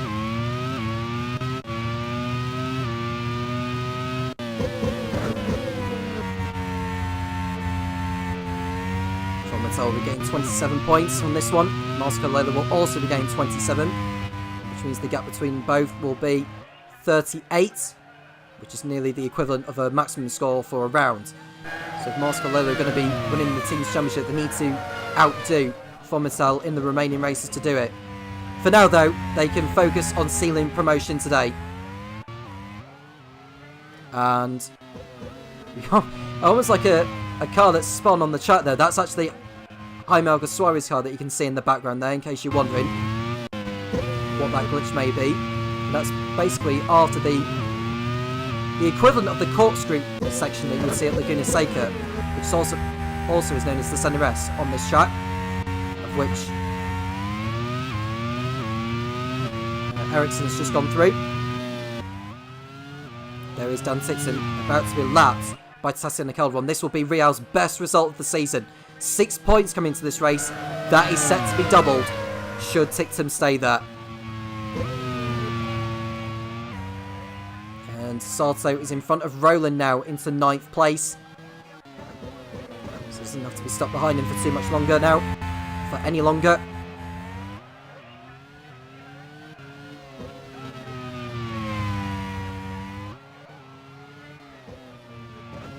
Don't think Calderon is going to encounter any more back markers from here on in. Though Lundgaard, I think, is around about 7 or 8 seconds ahead. And now how quick the Mascot Lola has been in comparison to the Coloni.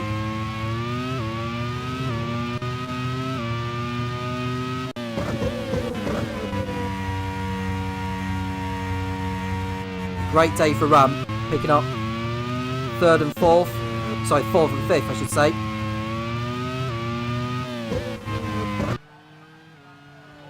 I think, as it stands, Dennis and Roland will both drop out of the points because they're on the same lap as Bortolotti, Eilert and co. We'll have a look on the final classification once everything has been applied. Not only will Dennis and Roland serve those time penalties for collisions of which they have caused, or for unsafe rejoins, Dennis causing the Constantina collision involving Camille Sarto, and Sergio Sette Camara on the opening lap. And later on in the event, Oliver Rowland went off the circuit at turn number 4 and rejoined into the path of Nelson Piquet Jr., which meant that the Dance Fine had to come into the pits for a new front wing. So Rowland picked up a 30-second time penalty for an unsafe rejoin, which is very lucky because had he taken out Nelson Piquet Jr. completely there, would have had to serve a race ban. As we see Calderon lock up there. One final scare perhaps for team manager Marcus Johansson. Also, Rowland and Dennis will serve back of the grid jobs for the next race in Curitiba, Brazil, which will be another of the new venues in the Grand Prix Series this season, as Brendan Hartley comes in for a late pit stop, and that will hand 14th position to Luciano Piquetta. Maybe a chance for Brendan Hartley to go for the fastest lap, but it's highly unlikely. As we see Dennis ahead of Kimi Sato, I think Sato's going to pull alongside in a moment here. He's up the inside of the Andrea Moda, and Sato's move is about to be completed as Brendan Hartley came out of the pits there and nearly taking out the dome as he rejoins. Sato gets through, but that so nearly could have ended in tears. And with the Fonmetal of Pascal Wehrlein for... Oh, that's not Wehrlein, that's Ericsson who's stopped behind that lot. He could have been out of it. We're now on the final lap of the race. Tatiana Calderon has put on a splendid performance. The drive of the season. Perhaps even the drive in the history of the Grand Prix World Series. It'll be win number 3 of her career and for the season. After being pretty much dead last after her spin in the opening stages, she's fought hard, thought hard, played hard, and played with integrity and very, very well with the strategy. Is about to come through and complete her final lap to keep herself in the running for the driver's title. Tatiana Calderon exits the kink to win the lead to Buenos Aires Grand Prix, to send her Colombian fans into delight once again, but nothing like ever before. She has put on the drive of her career. Marcus Ericsson will come home in second place to keep himself in the hunt for the championship as well, but want to go to Pascal Wehrlein, who's going to come home in third place and is about to achieve promotion for the Fonmetal team.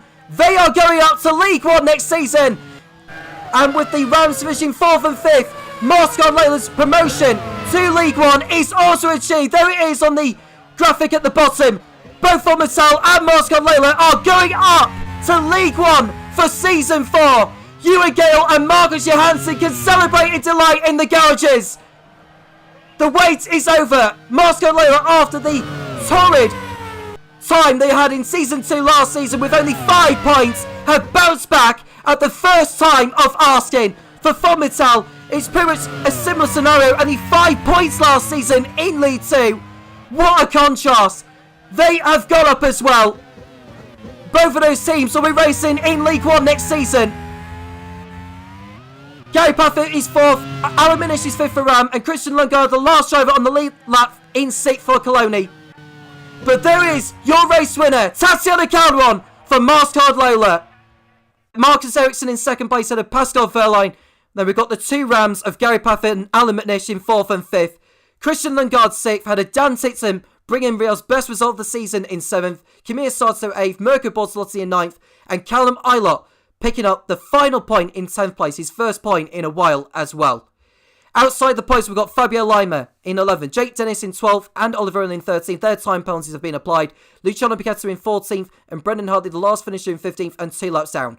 Jaime Alguersuari, Alexander Rossi, Sergio Sette Camara, Nelson Piquet Jr., Andre Lotterer, Dan Bird, Mike Conway, Mick Schumacher, who went out after crashing at turn 1. Jack Aiken retiring with engine problems. Takuma Sato also out with throttle problems, and Rafael Marcello crashing out after only 2 corners. The point for pole position went to Mick Schumacher. The point for the fast lap also went to Mick Schumacher. In more important matters, It's a day to remember for Mastercard Lola and for Fomitel. They have achieved enough today to seal promotion to League One. The race for the team's title is still very much on between those two.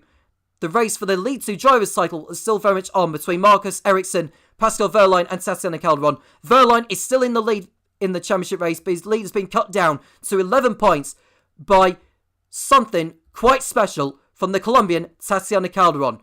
If that race is anything to go by, do not go anywhere. The League 1 race should be something brilliant as well. I'll leave for Topher Smith to run down on the Drivers' Championship and the Team's Championship in League 2. What a race. Congratulations to Tatiana Calderon taking her third win of the season. And to the team managers of Ewan Gale and Marcus Johansson. From Mattel and Mastercard Lola are going up. Wow, what an incredible race that was. So much action going on in Buenos Aires. And a huge congratulations to both Fomital and Mastercard Lola for sealing promotion into League One next season. I remember speaking to Ewan Gale this a while ago at the end of Season 2. He said he wasn't taking it too seriously, didn't want to build a particularly fast car for Season 2, but he was planning to take it more seriously for Season 3 and aim for promotion, and he has done exactly that. So congratulations to him, and congratulations to Marcus Johansson as well. Fomital and Mastercard Lola are going up to League One in Season 4. But what has that done to the standings for today? Let's start off by looking at the drivers. Pascal Wehrlein is in the lead on 159 points over Tatiana Calderon on 148. Marcus Ericsson on 142 with Mick Schumacher on 99 and Brendan Hartley also on 99. And the line there underneath Brendan Hartley signifying that only the top 5 can now mathematically win the League 2 drivers title. So the likes of Jack Aitken, Gary Paffett, Alexander Rossi, Kimi Sato and Lucas Di Grassi now all out of it. Only Wehrlein, Calderon, Ericsson, Schumacher or Hartley can win the championship this season. And it's going to be an incredible last 3 races of the season to see who wins that. And in League 2 team standings, as we've already found out from Tom, Fomital and Mastercard Lola are promoted into League 1 for next season. And mathematically, only Fomital or Mastercard Lola can still win this championship. So the fight is very much between those two as to who will win the championship. But also, any of the other 11 teams on the grid can still mathematically get promotion, although, of course, some are more a realistic option than others. It's looking likely to be between Pacific, Grand Force India and Dome at this point. And the likes of Zach Speed and Coloni starting to drop away a bit too far now. But we will keep an eager eye over the last 3 races of the season to see who comes out on top and earns that coveted League 1 spot for Season 4. But with League 2 now done and dusted for today, let's move on to League 1. And heading into today's race, Scott Dixon still holding on to the lead of the driver standings, looking to make it 2 titles in a row for the Kiwi. Nick De Vries and Antonio Fix da Costa, second and third in standings, chasing down the Simtek for all they are worth. Pato Award is 4th on 95 ahead of Willpower on 82. Kamui Kobayashi and Grosjean, the 2 manners, equal 6th at the moment with 60 points each. Sebastian Buemi and Leighton House is 8th ahead of Alex Lynn in the HRT, and Paul Di Resta in the Super Guri still hanging on to a top 10 spot. In the team standings, Minardi lead the way on 228 points and are the red-hot favourites to take this title now. Simtek on 197 ahead of Leighton House on 175. Manor moving clear of Arrows as it stands at the moment, 158 points to 136. Super Guri, the reigning champions in 6th, are on 78 ahead of HRT on 73. Prost on 63 ahead of Onyx and BAR, that's your top 10 for the League 1 team standings. And at risk of relegation into League 2 for next season, AGS on 23, Midland on 14 and 40 Corsi on 6. Now we have 2 driver changes to look at for today's League 1 race, the first of which is at the AGS team headed up by Lewis Bassendale. Alex Palou picking up his 2nd race ban of the season. Last time he was replaced by Sebastian Ogier. This time he will be replaced by Zach O'Sullivan, who makes his debut in the Grand Prix World Series, and Lewis Bassendale, I'm sure, will be keeping a keen eye on O'Sullivan's progress as he wonders whether to maybe make him into a permanent race driver, at least for the remainder of the season. We'll see how he gets on today. And the second and final driver change to bring you for the League 1 race today is at the 40 Corsi team. Jehan Daravala has lost his seat after some disappointing results, and Louis Delatraz will make his debut in the Grand Prix World Series with the same team that his father also raced for in the Grand Prix World Series. Jean-Denis Delatraz raced in Season 1 for Dave Goddard's team, and now Louis Delatraz will make his debut here today. And we wish him the best of luck, and we'll see how he gets on in that race seat. And before we get underway, we will take a look at the grid for today's race. And a bit of a surprise one here today. We're used to seeing the Minardis at the front, but after the upgrade window and some strong upgrades for the Manor team, they have put it first and second on the grid. Jose Maria Lopez puts it on pole position for his home race today ahead of Kamui Kobayashi in second. Danny Junkendaya also having a very strong run for third in the Arrows, ahead of the first Minardi on the grid, which is Nick de Vries in fourth. Willpower fifth in the Leighton House ahead of Antonio Fix da Costa in the second Minardi in sixth. Scott Dixon, our reigning champion and championship leader, seventh, ahead of Jean-Eric Verne. Luke Browning and Pato O'Ward, one of the championship contenders, 10th in the Arrows, 9/10 of a second off the pace in qualifying. Alex Lynn and HRT will be 11th ahead of Sebastian Buemi. Marco Wittmann 13th in the second Prost ahead of Robin Freins in the Super Aguri. Sebastian Bourdais is ahead of Sean Galail, and then Nick Yellowlee, Roy Nissany, Felipe Nasr and Naoki Yamamoto make up the top 20, the two Midlands, doing a good job there to not be on the final page of the qualifying results here. Paul Di Resta, 21st in the Super Aguri ahead of Nicholas Latifi in the BAR. Zach O'Sullivan on his debut will be 23rd in the AGS ahead of Antonio Fuoco, another disappointing qualifying for the Italian there. Louis Delatraz on his qualifying debut will be 25th, and at the back Colton Herta in the AGS, a disappointing day for him. Well, we have nothing else to do, ladies and gentlemen. We're looking forward to the start of this one, and if League 2 is anything to go by, League 1 should be an absolute blinder as well. Ready and waiting in the commentary box to take you through all the action. It's back down to Tom Cairns. What a moment this is for Jose Maria Lopez on home turf. Is on pole position in only his fourth race for Manor. Can he convert it into his first Grand Prix World Series victory after being on the podium 8 times in his career? The 5 red lights are coming on now. When they extinguish, we'll be going racing for one last time in Buenos Aires. It's lights out, and away we go. Lopez getting off to a really good start, but not as good as Kobayashi, who's got the better of him. They're about to go side by side into turn 1 now. Lopez on the outside, Kobayashi on the inside. Lopez keeps his foot in it. They're about to go side by side into turn 2. There's an off involving Willpower and one of the Simtacs, and Power's come back on into the path of someone. Disappointing start for Willpower, who is in desperate need of some good form, as to Leighton House. We saw one of the Minardis coming through. That was Da Costa getting through brilliantly up into third place. And actually, there was an involvement involving Buemi, Castaneves, not Castaneves, Power and the Simtech of what looked like Will Browning, who had gone off the circuit. Or was it Dixon? It might have been Dixon, the championship leader. We'll have a look as they go into turn 1. Da Costa making a very good start. And I think Dixon just gets sandwiched in between the two Leighton Houses almost. He's gone off the circuit with a broken front wing. And I wonder what the steward's going to be saying on that one. Buemi got through. Dixon in need of a new front wing, but we also want to have a look at Willpower because he came back onto the circuit into the path of another driver. So Buemi on the inside of Dixon there. Will the stewards take any action to that? We'll find out in due course. I wonder what they're going to say about Willpower. By the way, he's rejoined back onto the circuit as well. So Dixon rejoins. And no further action is going to be taken as we see Galail go for a spin. Also, he's come together with someone. Now, what's happened there involving Galail? He has picked up an issue. Willpower gets a 10-second time penalty for an unsafe rejoin. And Galail has come back into the path there of the Prost and causing absolute mayhem behind. That was Marco Wittmann, of which he tangled there. And there's a front wing gun also on Jean-Eric Verne's car. So Prost's race hasn't got off to the best of starts either. Verne is without a front wing. DD caused the collision with Sean Galail, I wonder. Didn't quite see what the outcome was involving Galail, but I can imagine he'll have picked up a time penalty for that. So Kobayashi leads, Lopez second, Da Costa, Junkendaya, De Vries, Buemi, Browning, Bourdais, O'Ward and Freins are in the top 10. A chaotic start in this race, as it was in League 2.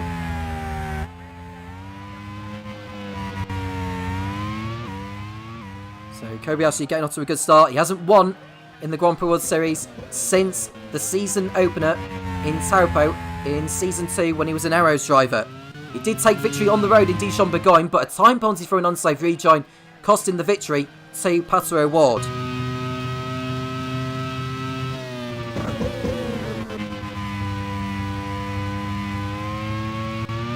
Now we're right on board with Lopez.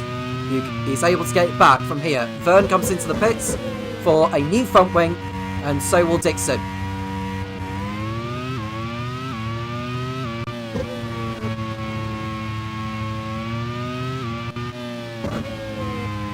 make their way through turn number 6. As DaCosta, who's in 3rd place now, in red-hot form, has won the last 2 races. Can he make it 3 in a row? Become the first driver in the history of the Grand Prix Series to win in 3 consecutive rounds.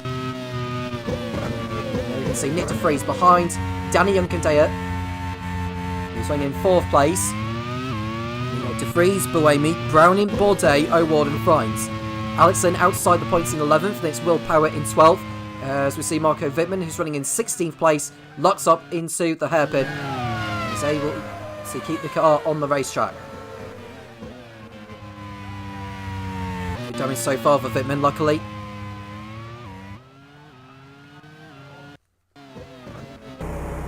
As we see Delachaz coming off with a rear wheel off his car. Now Louis Delachaz, on his Grand Prix World Series debut, has had an incident with another driver. Is that the Super Aguri up the inside there? It is. And I think that is Sacco Sullivan, is it? No, it has to be someone else, because I think it might have been Paul di Resta. Now, Paul di Resta, who had been given a race ban earlier in the season for taking out another driver in Dijon Bourgogne, is going to be hit with the same punishment, I think. Yep, came too far back and punted Delachaz off the racetrack, and Delachaz's race is already finished before the end of lap 2. So Delachaz retires from the League 1 Buenos Aires Grand Prix, and that plunges 40 closer to League 2 for next season. And we're about to see what the stewards' verdict will be on the incident involving di Resta, and he's been given a 1 race ban and a disqualification from this race. So di Resta will be out of the next race in Curitiba.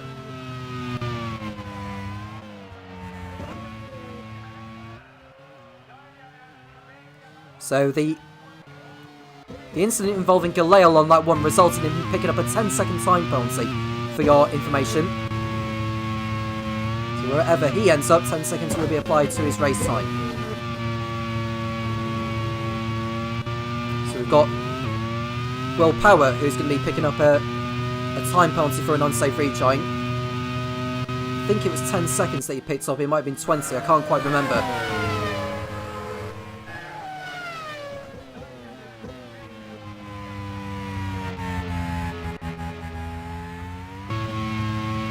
There is Lopez running in 2nd place behind teammate Kamui Kobayashi.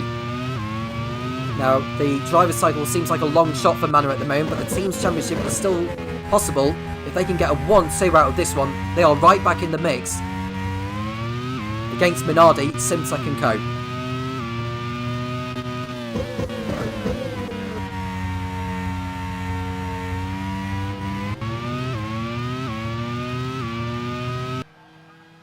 We see Kobayashi completing lap number 3. He's got the fastest up of the race so far, 1:25.6.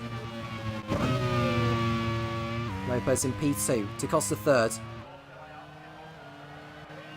And with Dixon in the pits, that changed the situation in the championship quite significantly as Galeo gets through ahead of Nick Yellerly for 13th.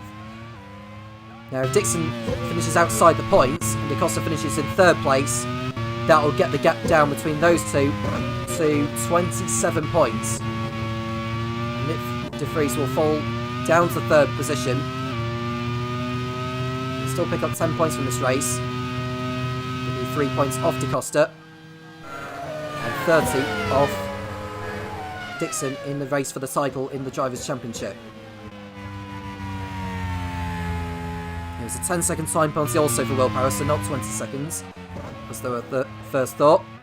So wherever Power will end up in this race, 10 seconds will be applied to his time, which will be the same for Galale. Paul di Resta, after taking out Louis Delachaz at the hairpin there after the Ascari bend, will be disqualified from this race and will be banned for the next round in Curitiba. Kobayashi with another new fast up of the race. Is he on a lighter fuel load, I wonder, compared to his teammate Lopez?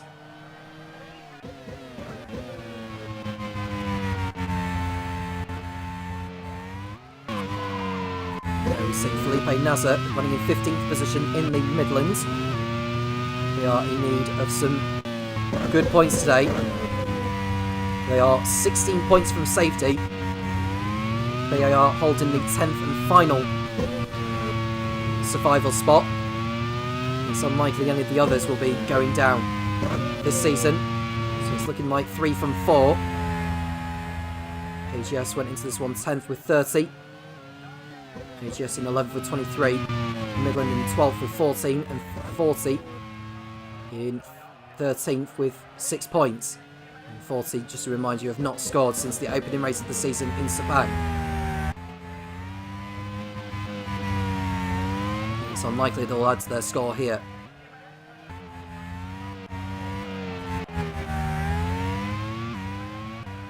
So Galale, who's running in 13th position, is a couple of seconds behind Willpower.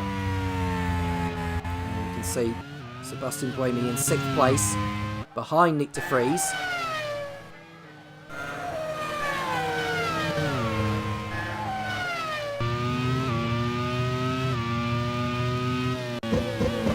Jose Maria Lopez in P2. He's finished twice in that position. The first couple of races he's done for them. Hockenheim and Panonia. He ended up 9th overall after coming into the pits for a late mechanical issue. Jose Maria Lopez, who's finished on the podium 8 times his Grand Prix World Series career, but has yet to taste the race-winning champagne. Scott Dixon on fresh tyres has posted a new fastest lap of the race in the Simtech. That's important actually, because if he can keep hold of that, that'll help his championship chances. And de Vries is ahead of Buemi for 5th place. Browning, Bourdais, O'Ward and Lynn make up the point scores, and Onyx could well do with some points as well. Onyx, who sit 32 points above the drop zone. It's unlikely they'll go down, but they'll want to mathematically seal their survival before the last race of the season in Laguna Seca.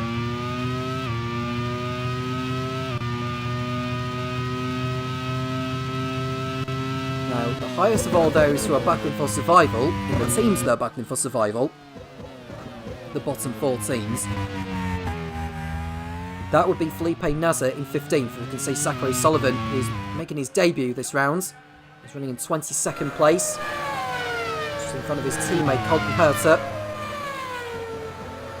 And Scott Dixon is right behind John Eric Verne in the battle for 24th place.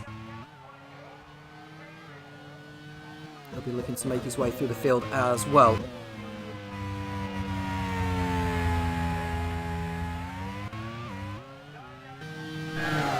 Now we see Alex Lynn almost running wide ahead of the Super Aguri of Robin Frines. And we see Colton Herter go for a spin and into the gravel. And the front wing is gone on that car. And he'll need to make an early trip to the pits. And that just adds salt into the wounds in what's been an absolutely disastrous season for Colton Herter. Hasn't scored in the last 9 races. And it's only just got worse for him here. Want to get out of the gravel track safe and sound.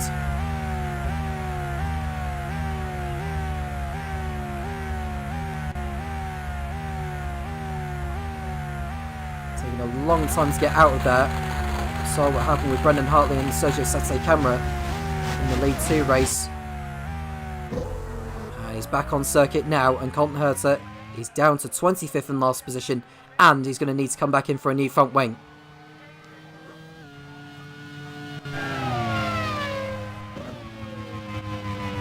Here's Kobayashi in the race at the moment. I don't bother Paul DeResta, who will be disqualified from the event for taking out Louis Delatraz. I don't think team manager Michael Gillespie will have any complaints on that. Should DeResta not take part, as he gets overtaken by Nicholas Latifi. The driver who will be set to replace him will be Ollie Berman, who stood in for him in Brands Hatch a few rounds ago. Ollie Berman will get another go in the seat next time out in Curitiba. Lopez second, DaCosta third, Junkendaya holding a brilliant 4th place so far ahead of de Vries. Buemi 6th, Browning in a fine 7th for Simtek. And we've got Bourdais, who we are focusing on, locking up into the left-hander after the quick left and right handers, and he's heading towards the centre S now. He's still in front of Pato Ward and Alex Lynn. Now the race winner here last season, Sebastian Bourdais, who won out to keep his and Onyx's chances in both championships alive. Going into the last race at Laguna Seca, it's very unlikely he'll repeat it here.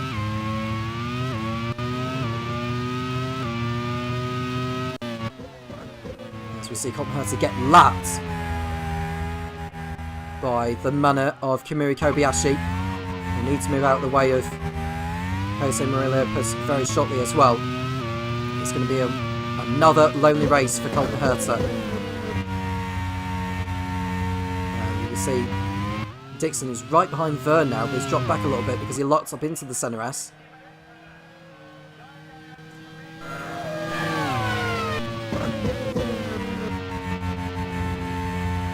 Colton Herta on the fresher tyres. He's closing in.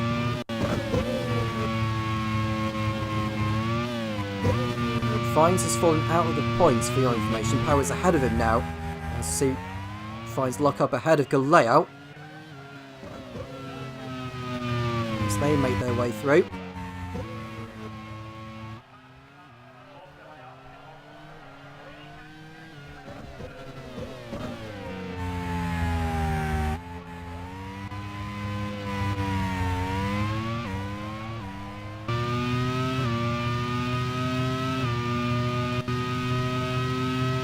Make their way through.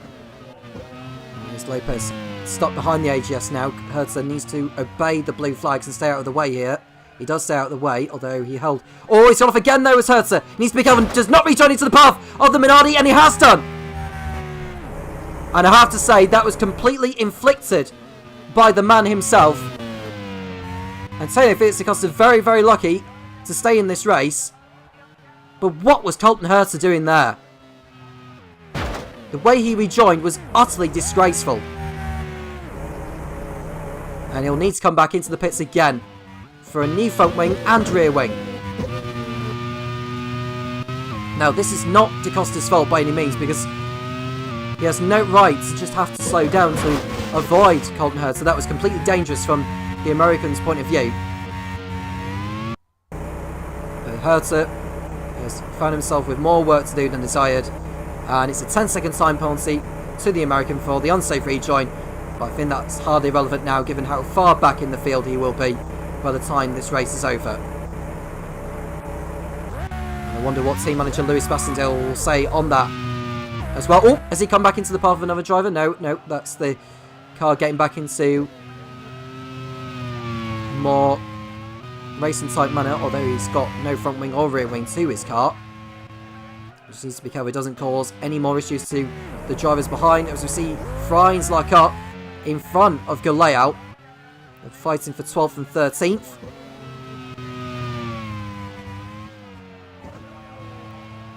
Now, for your information about Scott Dixon, don't know if he's ahead of Verne just yet. My assumption is that he's not quite so.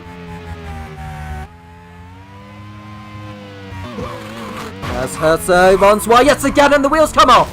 The wheel has come off the AGS, and his race is finally over. Now, what's happened here? Well, he tried to stay out of the way of the Super Aguri of Paul di Resta.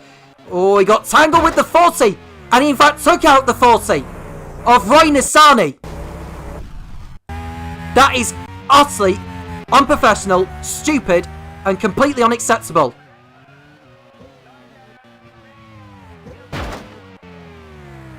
I cannot believe he's done that. Colton Herta. He caused a huge problem there, and it's resulted in Roy Nissany up in the air, and that could well have plunged both AGS and 40 into relegation for League 2 next season.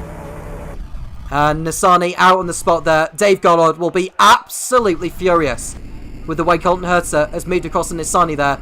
Both Herta and Nissany are out of the race, and there'll be a race ban coming Colton Herta's way for sure, and a disqualification from this event.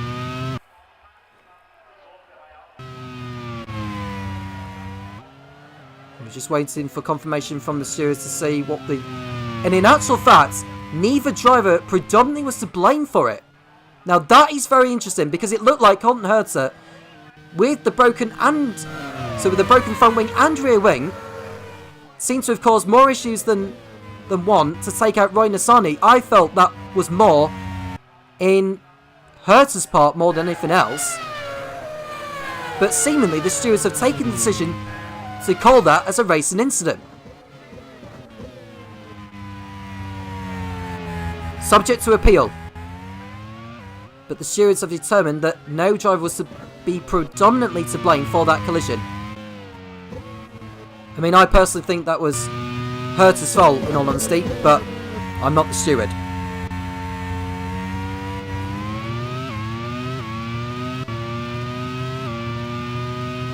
Kobayashi comes over the line to complete lap number 11. Lopez second, DaCosta third, and you've got Juncadella, De Vries, Buemi, Browning, O'Ward, and Bourdais, who's dropped back now. He's lost 2 positions from the last time we saw Bourdais, which is not going to please team manager Ryan Ferris. At least his teammate Antonio Froco has not been in the wars. He's still in the races, Froco. We've not seen any of him yet in this one.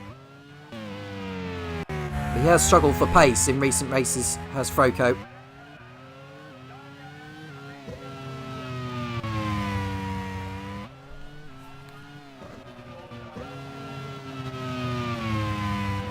There is Kobayashi in the race lead. Lopez in second still. It's a manner 1 and 2. They have never achieved a 1-2 in the history of their Grand Prix World Series history. Sam Hall has been in charge of them since the Grand Prix World Series' inception in 2020. Brendan Hartley took victory for them here in Season 1.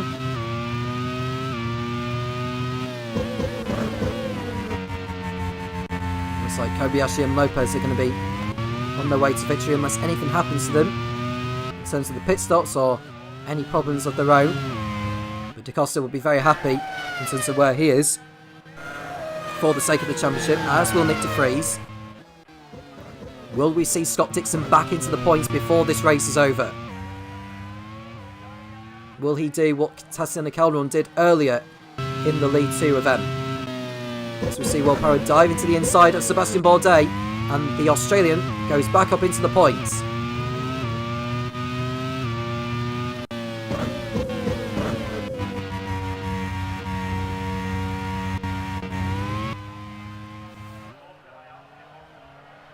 DaCosta in third place, ahead of Juncadella, you can see in the background. Now DaCosta has retired from the last 2 races he's done here. His debut for MasterCard Lola in Season 1. He dropped out on the last lap whilst running in third place after starting from the back of the grid. Retired with mechanical problems, and that really hurts his chances in the race for the title.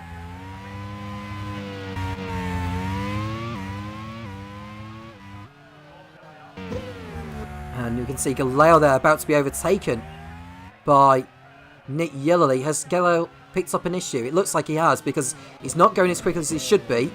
And we're going to see what the issue is for the BAR driver. But I would think he's going to be pulling into the pits to get the problem sorted out. We'll find out what it is, and it's an electrical issue for the Indonesian. An early pit stop there for Will Knight's team. And that will allow Antonio Froco to go up into 15th position. Not a good race for BAR so far, but at least they've got both cars still running, unlike 40. And Felipe Nasser, who's running in 14th place, has some form of chance to get into the points today. With Power serving a 10-second time penalty for an unsafe rejoin, he'll fall out of the points. Nasser will move in front. Still a long way to go yet in this. And Fines has moved in front of Bourdais for 11th position.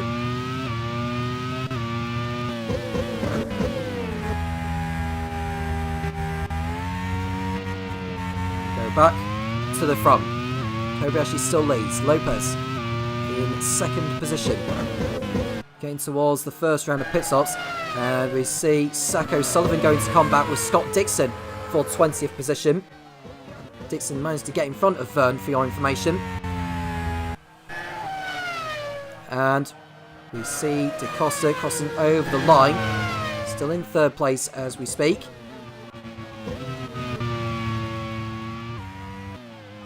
And Galeo, who's just come out of the pits, has gone over the curb and stayed on the circuit.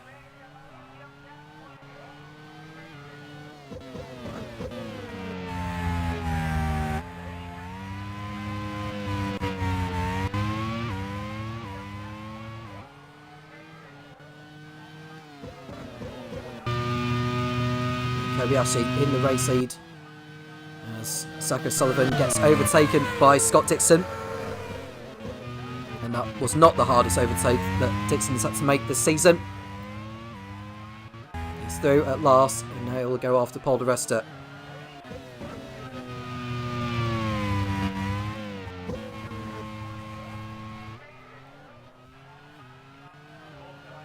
DaCosta in P3 ahead of Yokandaya and De Vries. Whilst we talk about this season coming towards its climax, from Mattel and Mars Cordela already achieving promotion earlier today. Look to the season 4 calendar of next season. We'll see them racing Hikara Pagua in Brazil, Buenos Aires in Argentina, which we're racing today at. And we've got Monterrey in Mexico, Barber in the US, Montjuic Park in Spain, Dijon-Bourgogne in France, Mugello in Italy, Nürburgring Germany, Istanbul Turkey, Pärnu Estonia, Anderstorp Sweden, Zhuhai China, Autopolis Japan, Yongan in South Korea, Sepang in Malaysia, and Service Paradise in Australia for the season finale. And that looks like Sebastian Bourdais has gone for a spin. Now, has he picked up an issue that's caused that spin, or has he done that by himself? It looks like he'd done it by himself there, did Bourdais. We'll see what the issue actually is. He's not coming back onto the racetrack very, very quickly because he's having to wait for the traffic to go by. And there's more cars coming by. And that's Onyx's race ruined there with Bourdais spinning like that.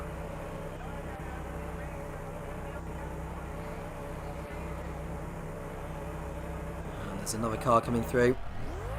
Gets back onto the track now, and Bourdais is in last place. He's wrecked his front wing.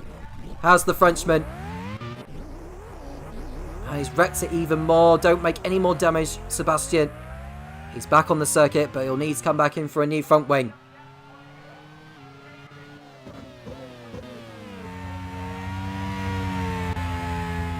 And now we can see Luke Browning locking up at the centre S. He's able to keep the car going this time.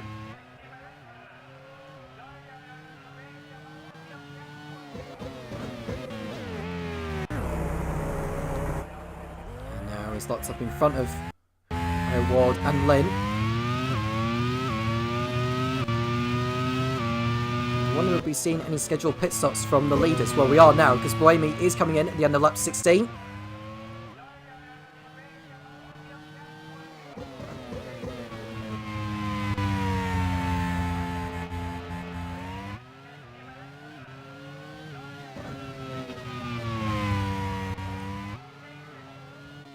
Kobayashi, Lopez, DaCosta, Yokandaya and De Vries in the top 5.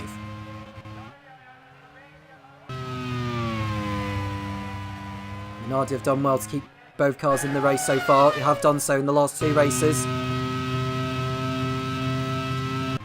Now we can see Dixon pulling off a move on Paul di Resta into turn 1. And that's 18th place going in the way of the Kiwi. Vern has got through on O'Sullivan at the same time.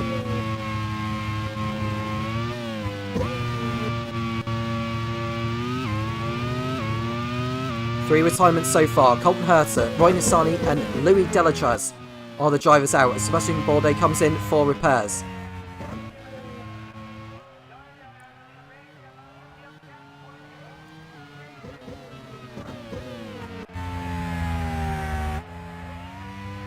See Browning, Ward, Lynn, Power and Fines coming through. Will any of them duck into the pits? The answer is no. There's Fitman running in 14th place behind Froko. We'll see Fines coming into the pits. Froko likewise.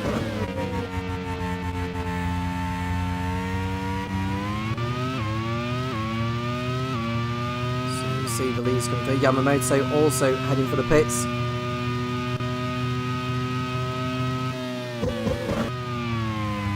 You see DaCosta, who's got Bourdais right behind him.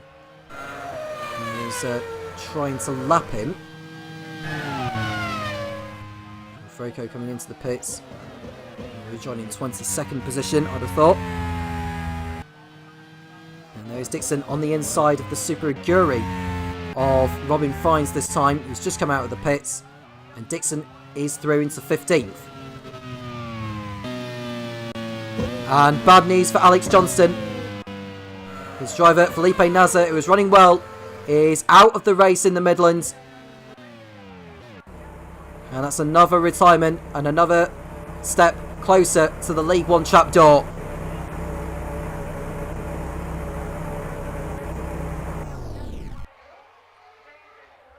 Disappointment for Nasr and disappointment to the team.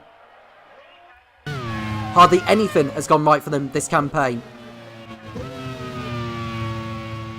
And Alex Lynn has docked into the pits for HRT. Will rejoin out of the points, but still in the running for a good result today as O'Ward pits in also.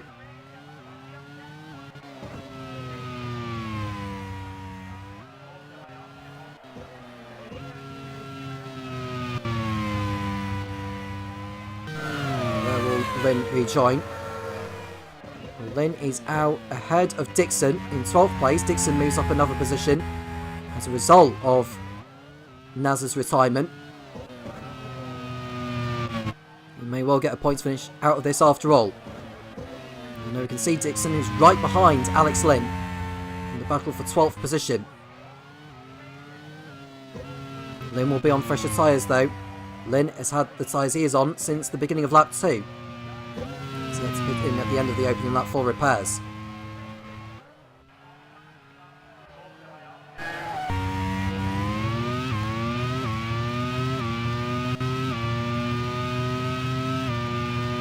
Kobayashi crossing over the line. Lopez in second place, 3 seconds off him.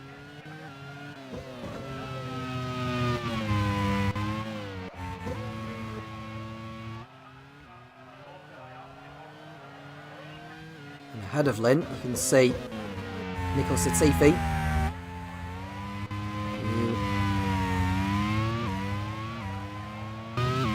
He's had to serve he's had to serve a race ban already this season for taking out Adrian Sutil in Dijon Bourgogne. The same also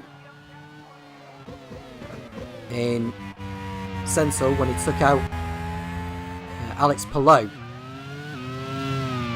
He had to miss the next race in Fuji. Giovinazzi stood in for him for both of those races. Now there's Kobayashi in first place, doing a fine job. Podressa is about to be overtaken by Sean Galeao. Gets through on him quite easily as Dixon comes in for his second stop. And there's an off involving the Super Aguri and the Arrows. Diressa has taken out another driver as he pulls off the circuit. Now Galeao got through on him quite easily. I was wondering how easily Galeao got through on him there, because that looked too easy from Diressa's point of view. He had Pat Award right behind him, and I think he's taken him out as a result. Now Award, who had just been in the pits for a scheduled pit stop. There was a wheel lost in that. Now was that DeResta's wheel or was that Award's wheel? Yeah, I mean DeResta just took Patsu Award off, and I think Award's wheel has come off, so that's both Award and DeResta out of the race. And DeResta will be picking up another race ban for that, I would have thought. It's just poor self-awareness, really. Now, what will the stewards say on that one? It's a one race ban for DeResta. So he's out of not only the next race in Curitiba, he's also out of the next one of that in San Carlos, Venezuela. and Ollie Berman will stand in for him for both of those events.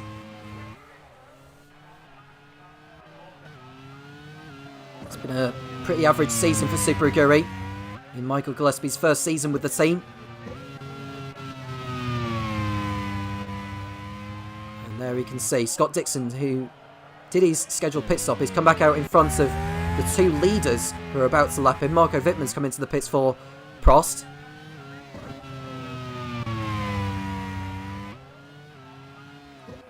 He's behind Verne and Galeo. He's behind O'Sullivan now as well. 5 drivers out of this race then. O'Ward, De Resta, Nissani, Herta and Delatraz. And that collision there for O'Ward has pretty much spelled the end of his title challenge now. We came into this round 56 points with only 4 races left, and we can see an off there. That looks like Marco Wittmann, who's made a mistake. He keeps it out of the wall. Gets back on the circuit.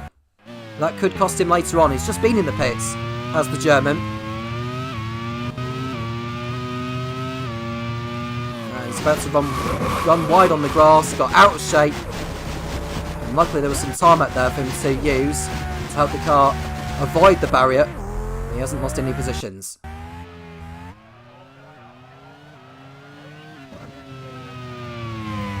Kobayashi may not be in the cycle race. He's in 6th place and he's 91 points off the top with only 4 rounds left, including this one.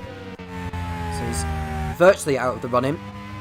He will want to get Manor's first race win of the season. And should they take their first win of the season, it'll keep on Sam Hall's record of picking up a race win in each season as a team manager.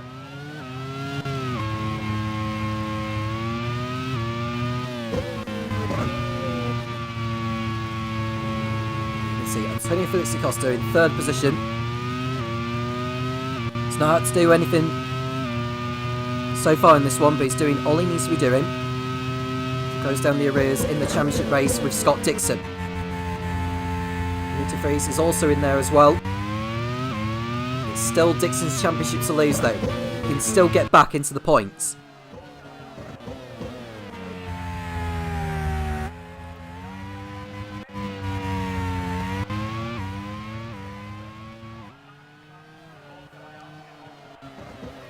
As far as the team's championship is concerned, as we see Nicholas Latifi fending off Robin Frines.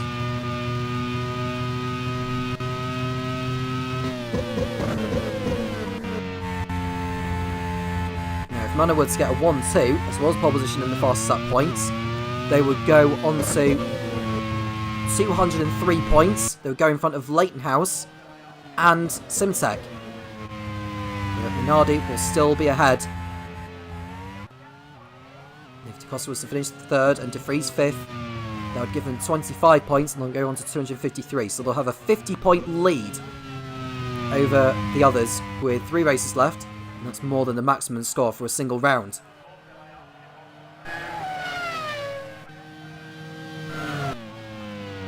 Away me. It's a little out of shape into turn 1, but he's able to collect it. Will Power's time penalty would not drop him down the order. Galeo's time penalty would drop him down out of the top 15, I think. Yamamoto would go in front of him.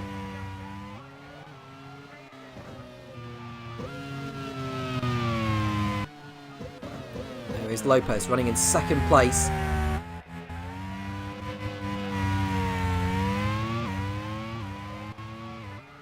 He did a fine job for Eurobron last season. So far for Manor, he's been excellent. He's finished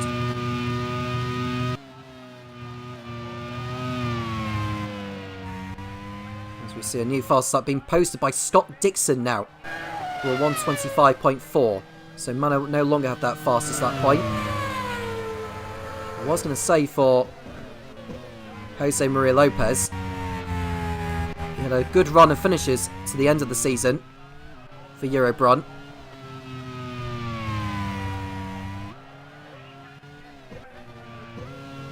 He in fact finished in each of the last 8 races.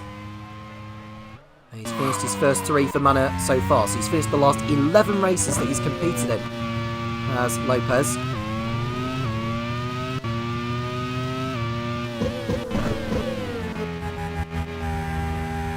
There you can see Wittmann running in 17th place. Felipe Nasser has also retired, for your information. I forgot to mention him actually. So we've got 6 drivers out. 20 still running. On lap 24. Approaching half race distance.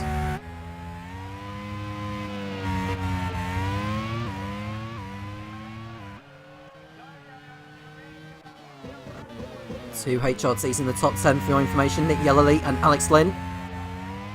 Behind the two Leighton Houses of Will Power and Sebastian Buemi. Bearing in mind this is Leighton House's first season since getting promoted to League One, so you could say they've had a brilliant campaign. They have. It's just that they've fallen away since the form they once had when Sebastian Buemi won a couple of races for them in Sentil and Kyalami. They haven't been in the same form since.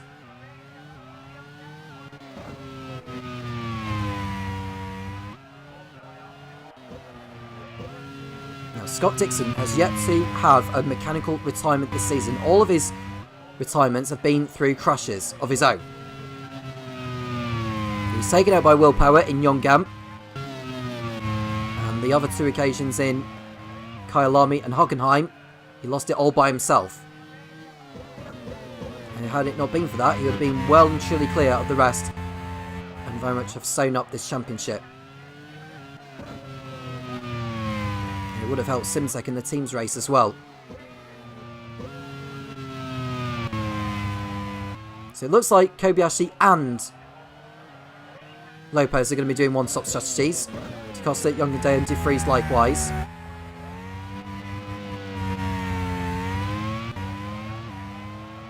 It's a matter of who's going to pit in first, as we see Yamamoto locking up into turn 6 but keeping it on the island. Behind Sean Galeal and Jean-Eric Verne.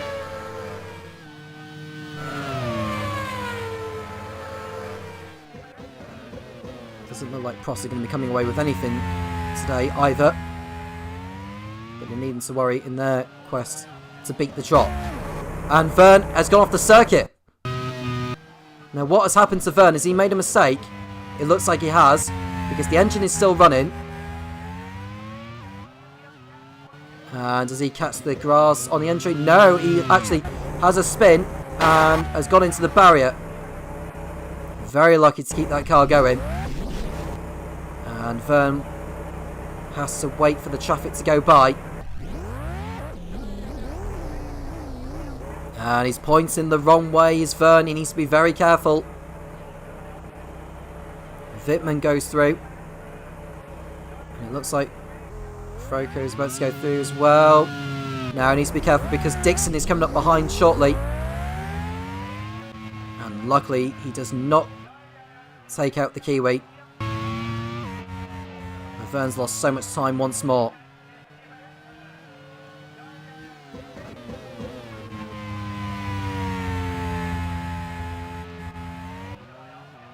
Here we can see the BAR of Nicholas Latifi ahead of the Super Aguri of Robin Freins.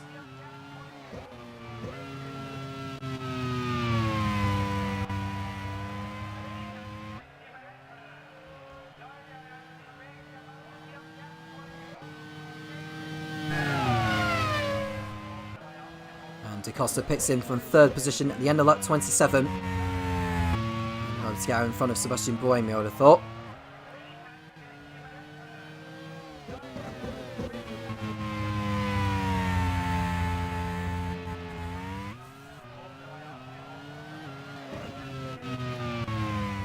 DaCosta will rejoin ahead of Buemi, I would have.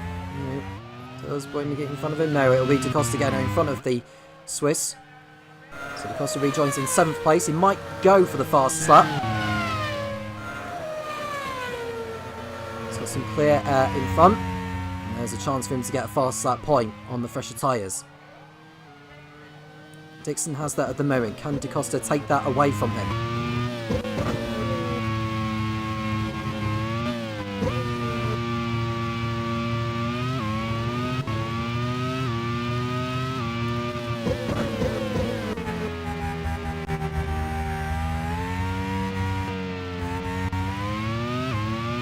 we'll see either of the Manos come into the pits at the end of this lap.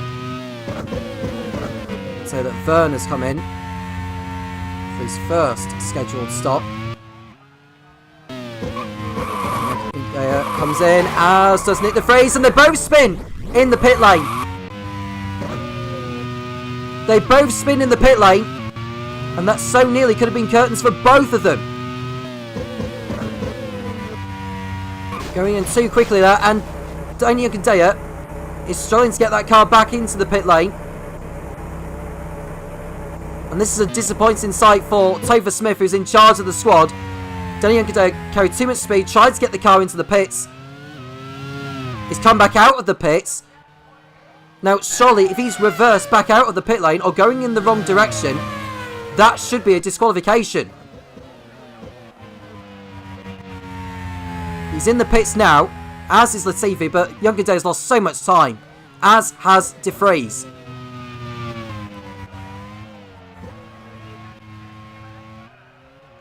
O'Sullivan pitting in the AGS. He's not had a lot to do today. At least he can take the experience going forward.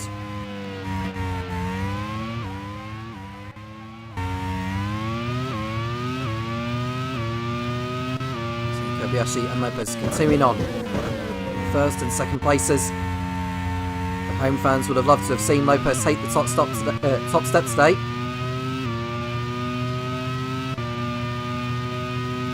Kobayashi's been in a class of his own so far.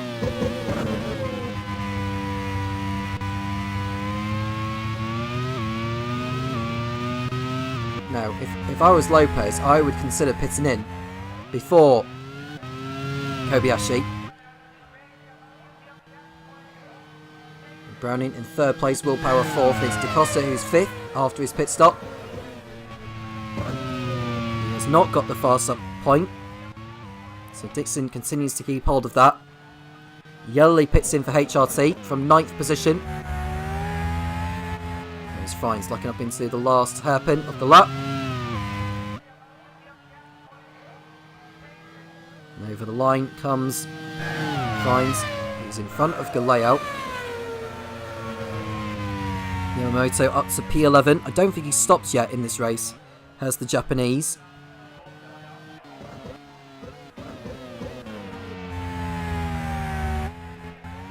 There is Lopez continuing on in second place. What will Kobayashi decide to do? Or is Lopez going to maybe try and complete an undercut on him? Kobayashi pits in from the race lead. Lopez will go into the lead in the second manner.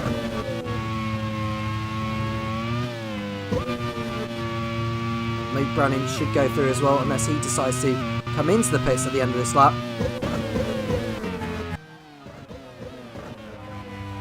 There's Browning and Power.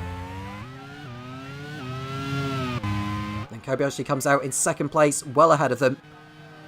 Now is Willpower going to make a move on Browning into turn 1? If he is close enough. He's not so quite there. Browning remains in front. Kobayashi on the fresher tyres has the chance to go for a fastest lap. We're watching Willpower dive into the inside of Will Browning into turn 3, and the overtake is complete for the Australian. He's due into third place, and on the final step of the podium, he still has a pit stop to make. Lopez in the lead now for Mana. He's going to be coming up to a back marker shortly, so maybe this might be the time to come in and make a pit stop without losing too much time. You need around about 22 seconds for a pit stop at the minimum. Given it's a short entry into the pit lane, Lopez gets the car slowed down. And there's Power ahead of Browning. Now, does DaCosta get through into second place? Because that is something we need to be watching. Frocco nearly running wide in the Onyx. Keeps the car on the circuit. He's running in 16th ahead of Scott Dixon.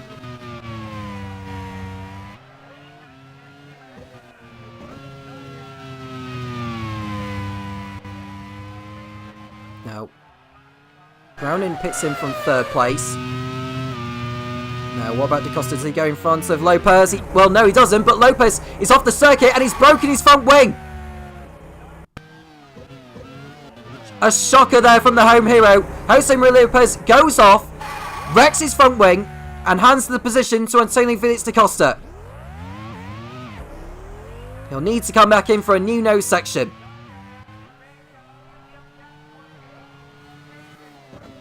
Will Power also pitted in for Leighton House, and they should move up at the expense of Lopez once he comes back in. Kobayashi on his own at the front now, with da Costa in second place. And that's important for the championship. And there's Galeo, who's in front of Will Power now. Both Galeo and Power will serve time penalties for unsafe rejoins at the beginning of the race. Yamamoto is running in the 11th, could inherit a point if he's lucky. He's in front of Danny Yunkandea.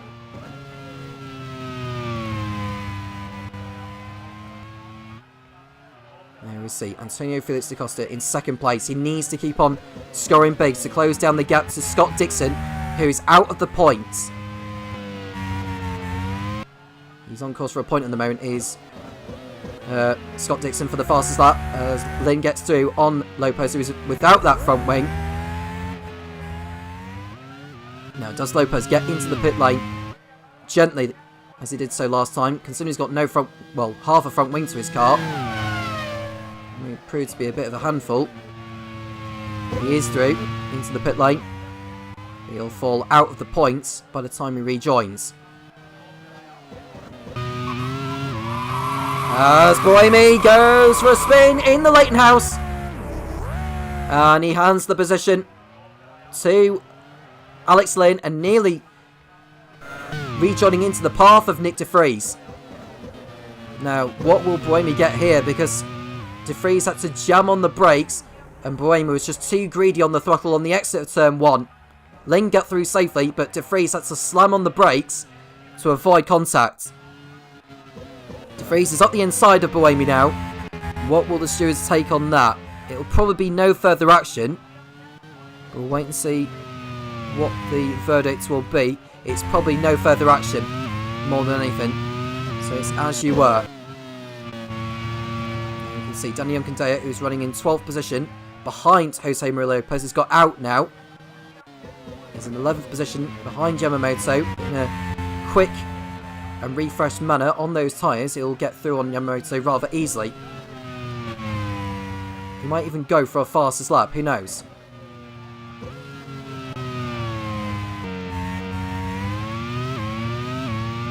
Here's da Costa in P2. Alex Lynn, who I believe pitted in, was one of the 2 stoppers that pitted in early on. He's into 3rd place in the HRT.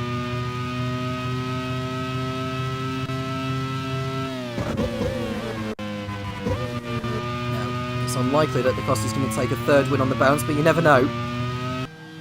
A lot can change in a blink of an eye.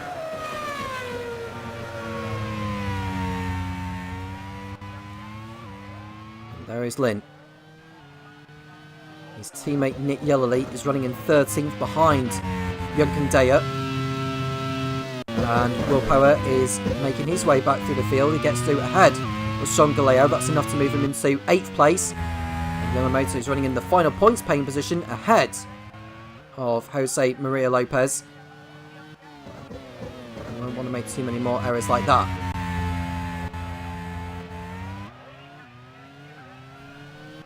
And there's an off somewhere. There's a yellow flag out. And it's Will Power who's gone off again in the Leighton House. No, he has lost that all by himself, most certainly. Has the Australian. Yep. Around she goes. Into the goal trap and into the barrier. No harm done there. He'll lose even more time thanks to that.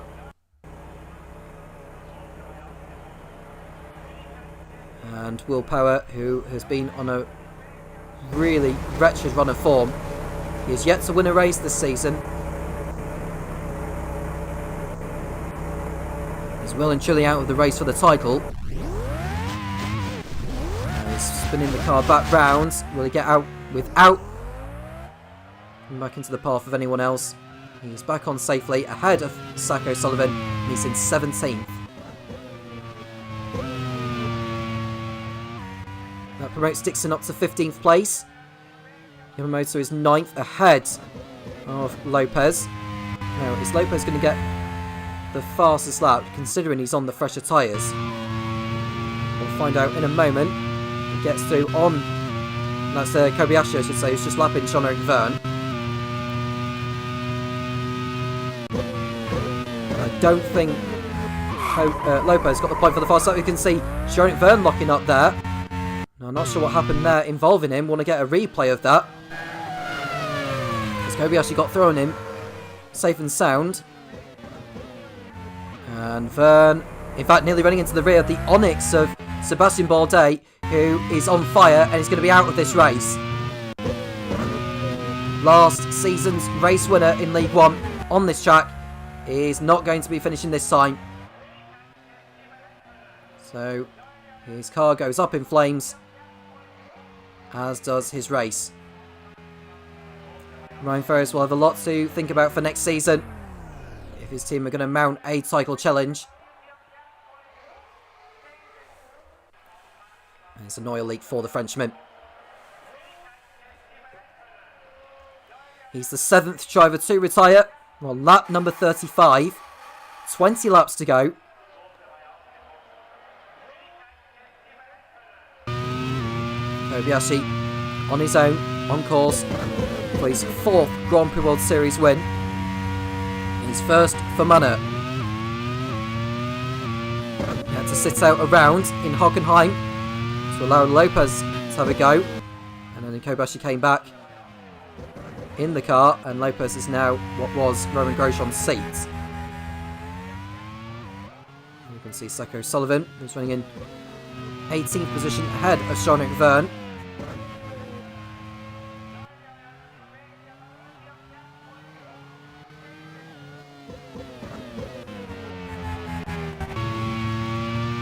Right on board with Alex Lynn, who's in 3rd place ahead of Nick de Vries.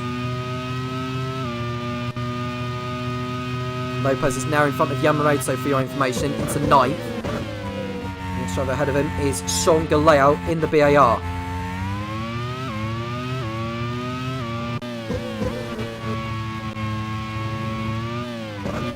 Another strong drive from Alex Lynn in the HRT, having a brilliant season. So when he finished on the podium in Misano. 4th place finish in Hockenheim, followed a couple or a few rounds later. He hasn't finished on the points since, as we can see Marco Wittmann and Scott Dixon tussling it out for 14th.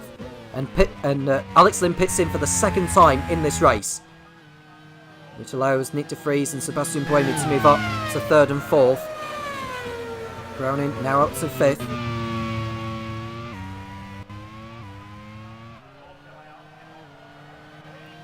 I think Lynn is lucky enough he'll get out in front of Lopez, but Lopez has been quick on his stint as Yamamoto pits in for his 2nd stop.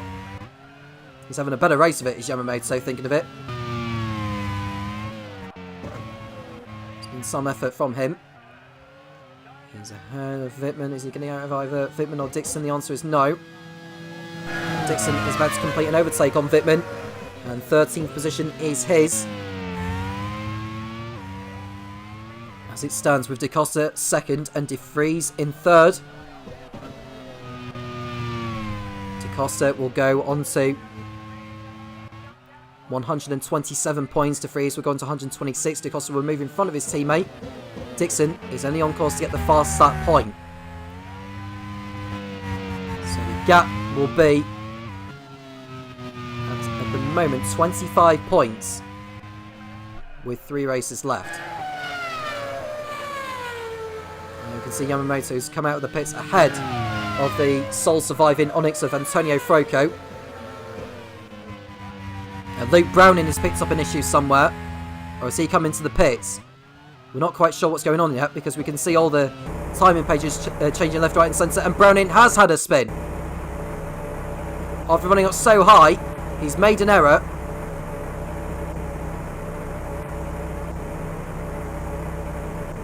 And he's fallen down horribly, and that just sums up Simtek's day. at this stage of the season when they needed to be on form, given Minardi's form at the moment. Sean Galeo comes into the pits for BAR. Lopez is up into 6th place now. And Lance Dixon moves up 1 place, but this is not what Brownie needed. He's filled in for Stoffel Van Dorn.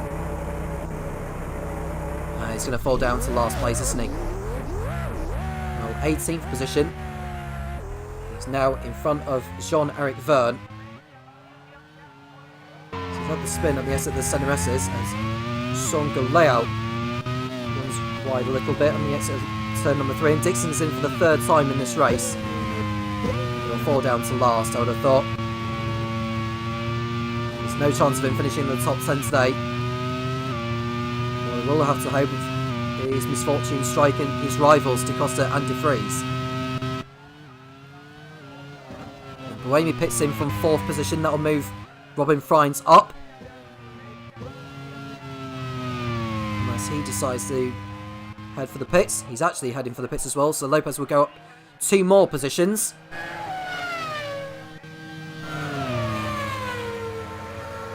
Alex Lim will go back up into 5th place. Gandeo will move up also in the arrows, unless Buemi gets out ahead of the Spaniard. Nick Ellery is in 8th. Freins will exit the pits in front of Latifi, who at the moment is on course for a point.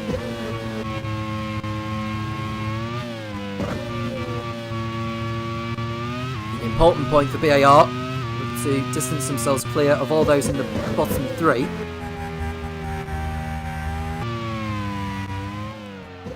Here's De Vries in 3rd position, catching Antonio Felix Da Costa. In front of him there, that looks like Scott Dixon, who is about to lap. And Gandeo running wide a little bit, had to slow the car down to make sure he got through the corner. He's done so.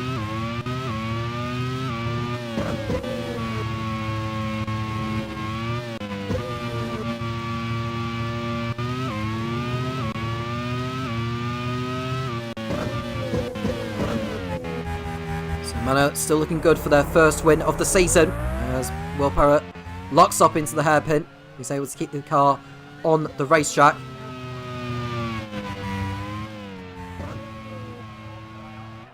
And the gap between Lopez and De Vries is just under 14 seconds.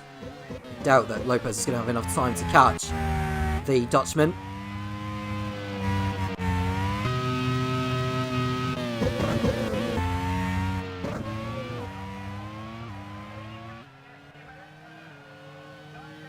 It's behind behind Buemi, in 7th place.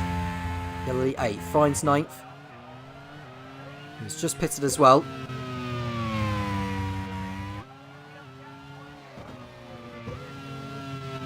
Between Lopez and Lynn is 2.5 seconds. You can see Kobayashi crossing the line to complete his 39th lap. 15 laps away from victory is the Japanese. With this result, he'll move in front of Will Power up to 5th place in the standings. And there is Sean Galeo tossing it out with his teammate Nicholas Latifi for the final point. Galeo is carrying a time penalty, remember. As it stands, Marco Wittmann will move up a position,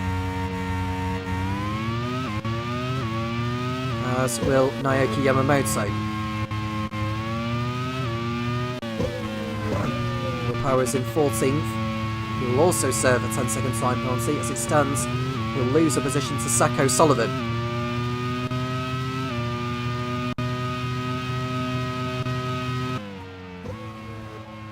And there is Kobayashi in the lead. And ahead of him, what looks like Luke Browning.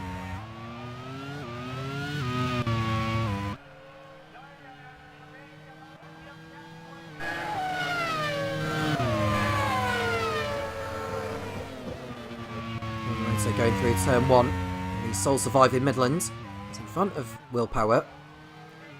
Ahead of Yamamoto is Marco Wittmann, chasing another points scoring position today.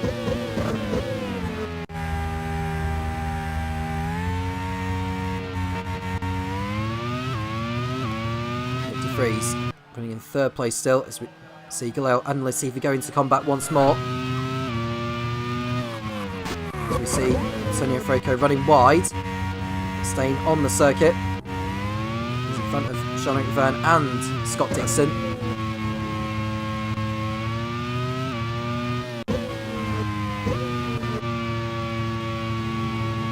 Scott Dixon, who has had 2 wins to his name this season in Sepang and Misano. He'll still be in the lead of the championship whatever happens today. But it's going to be a rather nervy finish to the season than he would have wanted.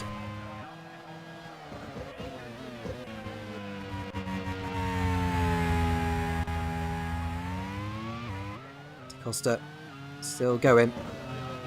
Looking very, very good. And Latifi goes for a spin ahead of Galeo. And the final point is pretty much gone there for BAR. Because Galeo has that penalty hanging over him. Not what BAR needed. And for Will Knight, he will be desperate for this season to be over.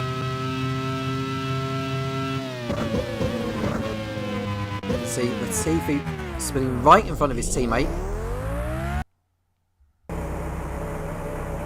And he'll fall down the order, will Latifi. Can he get the car spun round?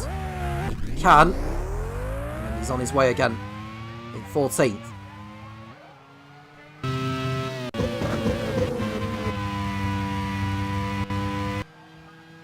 Robin Fines, who's in 9th behind Meet Galloway. O'Sullivan in 15th.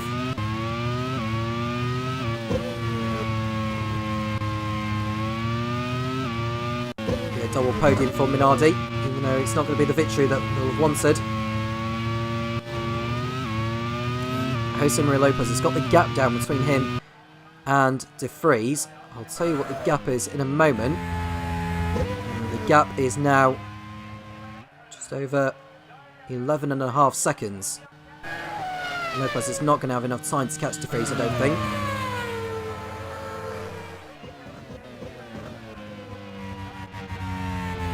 Laney's catching Lopez as well, believe it or not, maintaining the gap behind. On course for a really good result in 5th. Now we can see Marco Wittmann, who is beginning to struggle a little bit with Yamamoto on better tyres than he is on. Looks like Will Power may decide to go for a move also in the Leighton House. Now, is Yamamoto going to make a move up the inside into turn 3?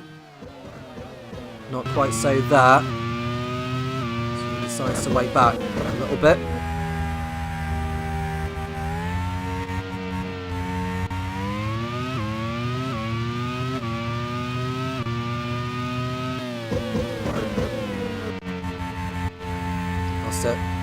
Dropping back from Kobayashi. He's well clear of De Vries. See Yamamoto thinking of it on Wittmann, and that's going to allow Power to go through on him rather easily. So Power is still ahead of Yamamoto and up to 12th place on track.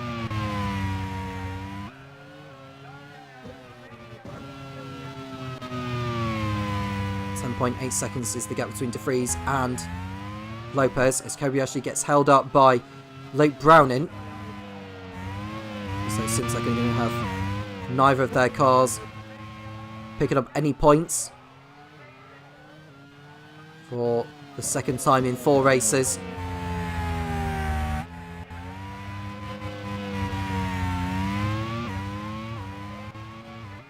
Now we can see Will Power dive into the inside of Marco Wittmann into turn 1. And that's move completed again for the Australian, who's beginning to recover. But he still has that penalty looming over him.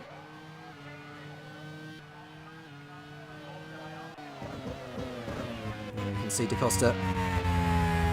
He's closed in the gap a little because Kobayashi got held up by the back markers.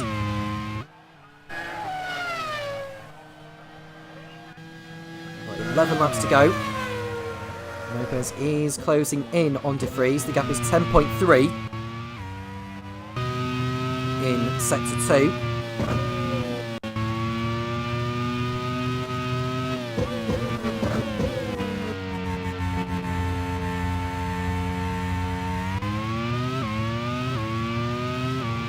It's less than 10.2 at the end of the lap between the 3rd and 4th place drivers.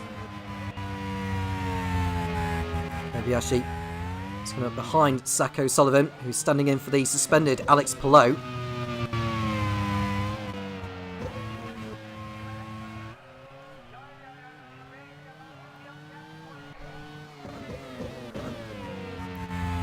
Should be a relatively simple overtake for Kobayashi as O'Sullivan tries to stay out of the way of Kobayashi.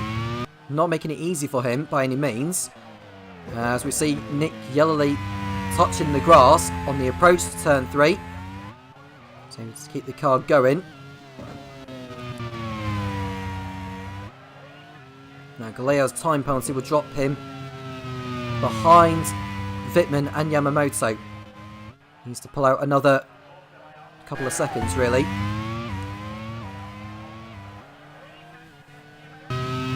Now Luke Brennan makes a move on O'Sullivan into 15th place. Mr. Freeze, who's in 3rd still. He was around about 9.5 seconds ahead of Lopez in the last sector before the end of this lap. We'll see what the gap is when Lopez crosses over the line. And the gap is now less than 9 seconds. With 10 laps left. Kobayashi. All he needs to do, keep the car going. Manor on course for their 2nd win in Argentina. First for Kamui Kobayashi. His 4th in his Grand Prix World Series career. And his 1st for the Manor team. Sam Hall will be very, very pleased to see this. At least it helps the team's chances in the team's championship a little bit, but it's still very much Minardi's to lose, given that Simtek aren't going to be scoring today. And Lighthouse are going to be picking up only 8 points, with Sebastian Buemi in 6th position.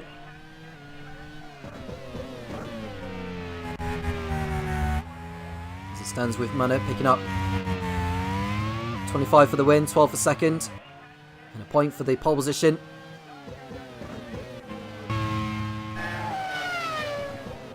As we see Antonio Fiocosta going through turn 1 in 2nd.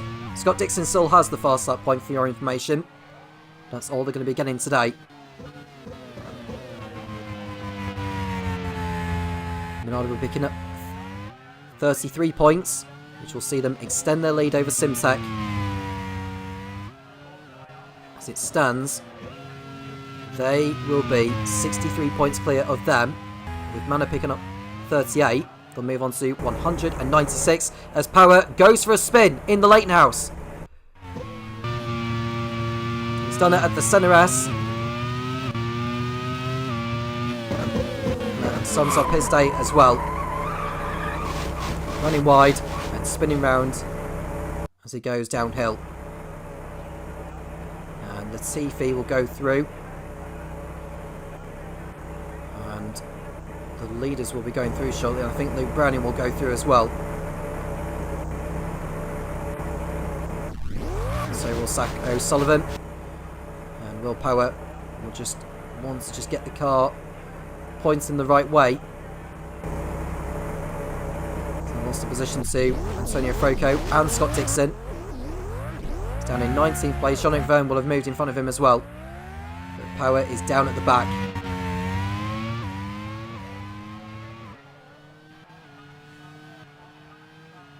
Go back to the race leader, Kamui Kobayashi, on lap 47. The gap between De Vries and Lopez was less than 8 seconds in the 2nd sector. We'll see what the gap is now. De Vries crossing over the line first. And we'll shortly see Lopez going over as well. And it's 7.7 seconds. With 8 laps to go.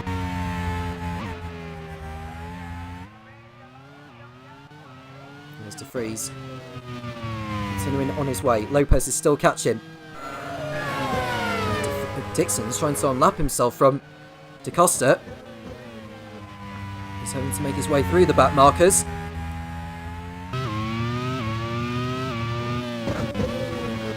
Da Costa is finding it very hard to get through ahead of him, but just needs to be content with second. There's nothing he can do about Kobayashi in front. And Sean Galale, who is in 10th place, has pulled out the margin on Wittmann, but that lockup won't help. They are on course for a point as it stands. Wittmann is outside of that margin he needs to get into a points scoring position. Galea has that 10-second time penalty for the unsafe rejoin at the beginning of the race. And De Vries is heading over the line now to complete another lap. What is the margin between him and Lopez?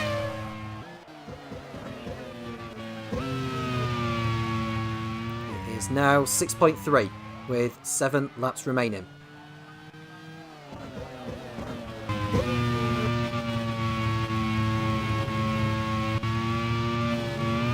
Costa ahead of Dixon.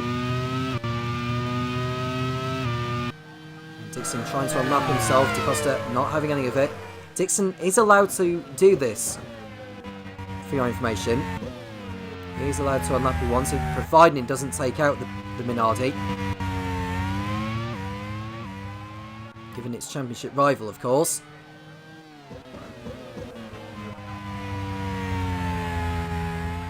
Seven drivers out of the race so far. We've lost Sebastian Bourdais. We have lost Paul de Resta, Patrick Ward, Felipe Nasser, Roy Nassani, Colton Herter, and Louis Delatraz. Paul de Resta will be serving a 2-race ban and a disqualification from this race for causing the collisions with Louis Delatraz and Patrick Ward. The gap is less than 6 seconds between De Vries and Lopez.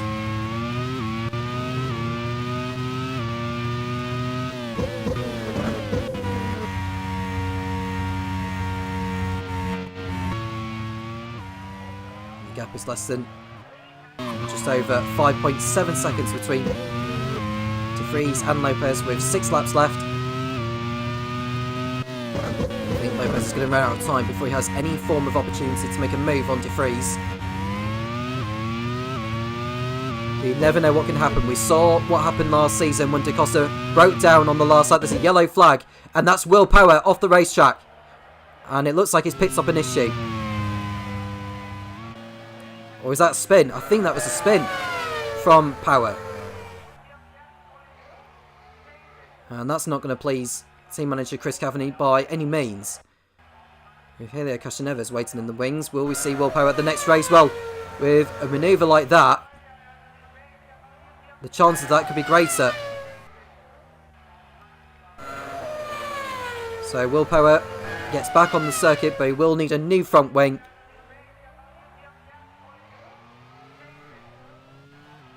And what a really disappointing day again for Chris Cavani.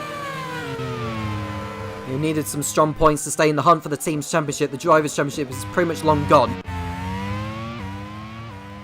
And there's De Vries in 3rd. Lopez in 4th place, 5.5 seconds between the pair in the last sector. As we see Dixon make a move on Antonio Franco into turn 1, and that's good enough for 17th place.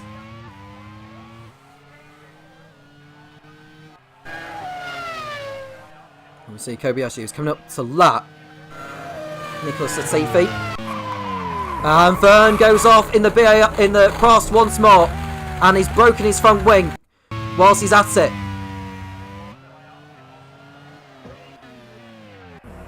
It hasn't been a good day for Prost, unfortunately, and Vern's race has got even worse in the gravel trap once more. After a brilliant qualifying, he's going to be coming away with no points for the 2nd race in a row. Power is in the pits for a new front wing as well. And behind Vern will be, and that's De Vries who's coming through there. He won't want to be holding up Jose Maria Lopez, that's for sure. So we see Kobayashi on lap 50, approaching the end of lap 50. Still in the lead.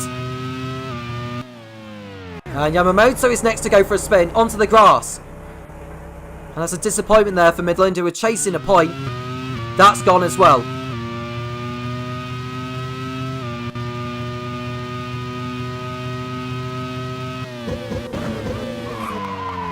I don't know whether he was put off by the Leighton House in front and not focusing on his own driving. There's Yamamoto.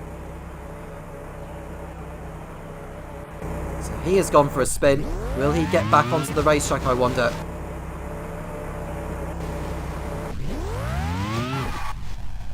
And almost stuck there in the barrier there is Yamamoto. Dixon has got through, as has Froko.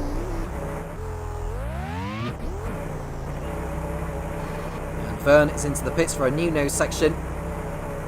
Yamamoto is still struggling to get back onto the circuit. And there are more cars coming through.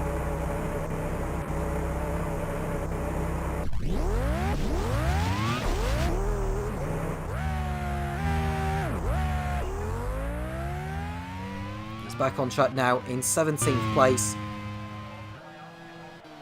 The gap between De Vries and Lopez is 4 seconds. As we see Frines getting through on Vern by the looks of it. It's just come out of the pits. As we see Power coming up behind Marco Wittmann, who's a lap ahead of him.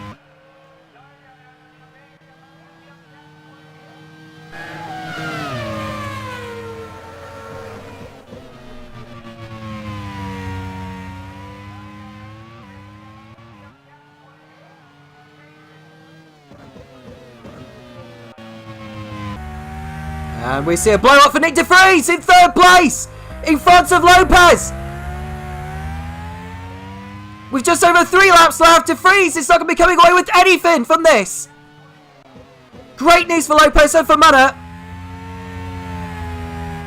Disappointment for Minardi and for Giacomo Pagliaro. He's got to hope that the same does not strike Antonio Felix da Costa in the final laps. Does that spell the end of Nick De Vries' chances in the championship? Lynn gets through into 4th. De Vries is going no further in this. He's trying to make it to the end, but he won't get that far.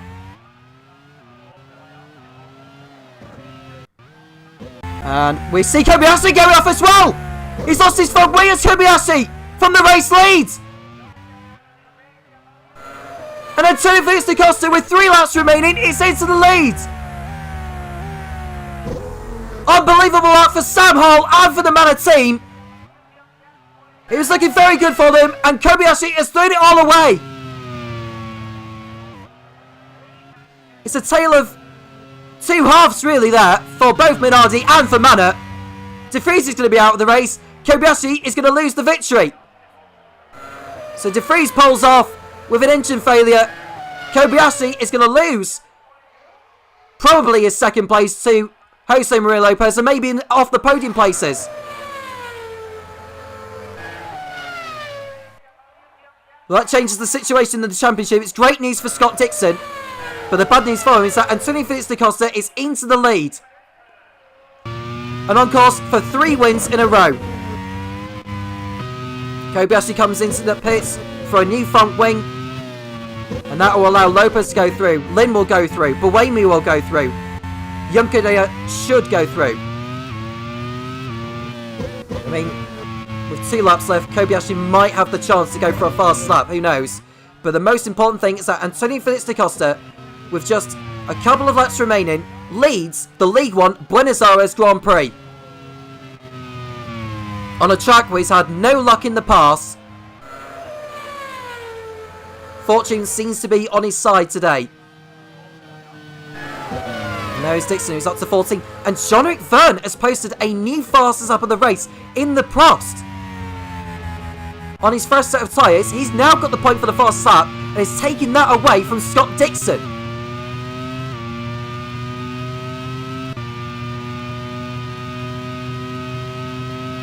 Well, Alex Lane is on course for a podium, and Will Power, believe it or not, has got the fastest lap to himself away from Jean-Luc Verne. But I suppose with only a few laps to go, they've got a set of tyres, and Will Power has a chance of getting a point out of this after all. With Kobayashi on fresh tyres now. Can he go for a fast lap? Well, he's stuck behind Danny Unkadeo at the moment, so he may not have the opportunity for that. We can see Nick Yellowly ahead of Sean Galeo, who's now up into 9th position and on course for 2 points in the BAR in their quest for survival. But Antonio Fitz-DaCosta has now started the final lap. Lopez is in 2nd place. After breaking his front wing earlier, he so easily could have been taking the victory today. But Manor have totally bottled it. They really have bottled it. Thanks to 2 driver errors, Antonio Fitz-DaCosta is going to take his 3rd win in a row as Kobayashi moves in front of Danny Unkadeo on the last lap. And Sean McVern has got back the fastest lap of the race. But we're on the final lap anyway. Kobayashi's on the first set of tyres. He might just snatch that fast lap point away from Sean McVern. And then we can see Alex Lynn on course for a podium finish once again. But there is Antonio Fitz-DaCosta, who's hadn't had a lot to do in all honesty. Is about to come through and close down the gap as Will Power gets the point for the fast lap. We'll wait to see whether Kobayashi on the fresh tyres can take that away from him. A step closer to the team's championship, as well as the Drivers' Championship for Antonio Fitz-DaCosta. It hasn't been the easiest victory, but they most certainly have taken it at the start. Antonio Fitz-DaCosta for Minardi wins the League One Buenos Aires Grand Prix. He closes down the championship lead to Scott Dixon. Incredibly as well. We'll go to Jose Maria Lopez on home turf. To the delight of his home fans. It really so easily could have been the race victory, but it's 2nd place for him. His 3rd in 4 races. Alex Lynn for HRT, who will celebrate a podium finish in 3rd place. And we've got Kamui Kobayashi, who's just lapping the Midland there. Can he take the fast lap point away from Will Power? No, he can't. So Kobayashi misses out on the fast lap point. That is Will Power's to keep. Younggadea is 6th ahead of Frines and Yellowly, who will hold off Sean Galeo. Despite Galeo's time penalty, he will keep hold of 9th position. Marco Wittmann will pick up a point for Prost. And then we've got Nicholas Latifi, Luke Browning and Sacco Sullivan on his debut in the Grand Prix Series will bring his AGS home in 13th position. Scott Dixon, a lap down, has had a day to forget. 14th and no points today.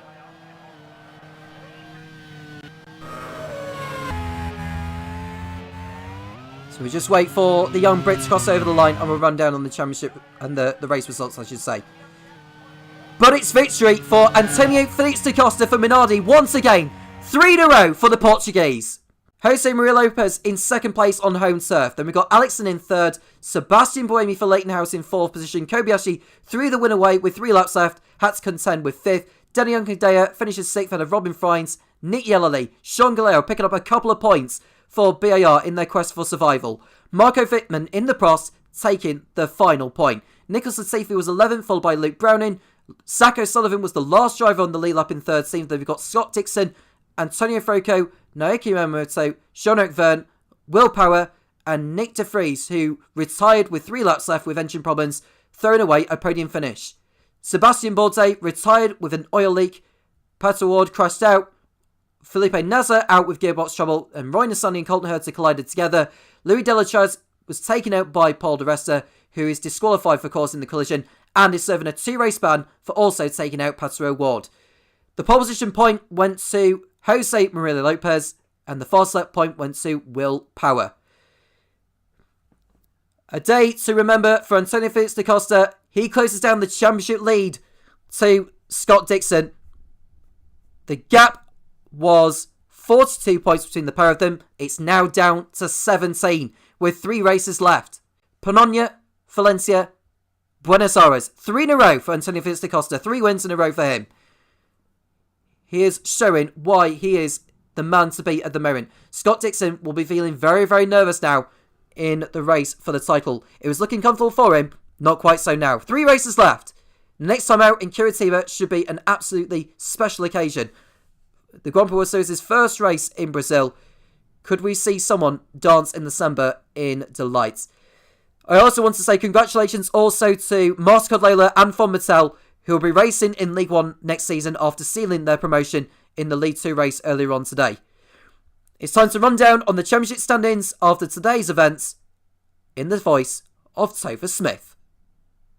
Well, plenty of drama, plenty of action. The Buenos Aires has absolutely delivered today, both in League 2 and in League 1. A huge congratulations to Antonio Felix da Costa, who makes history in the Grand Prix World Series by becoming the first driver to complete the hat-trick, 3 wins in a row for the Portuguese driver, and this is putting him right into contention for this championship. Let's have a look at the driver standings. Scott Dixon still heads the way on 151 points, but his lead has been reduced dramatically there. 17 points less than a race win now between himself and Antonio Felix da Costa in a Minardi. The second Minardi of Nick de Vries still holding on 111 points. He'll be disappointed after that late retirement today.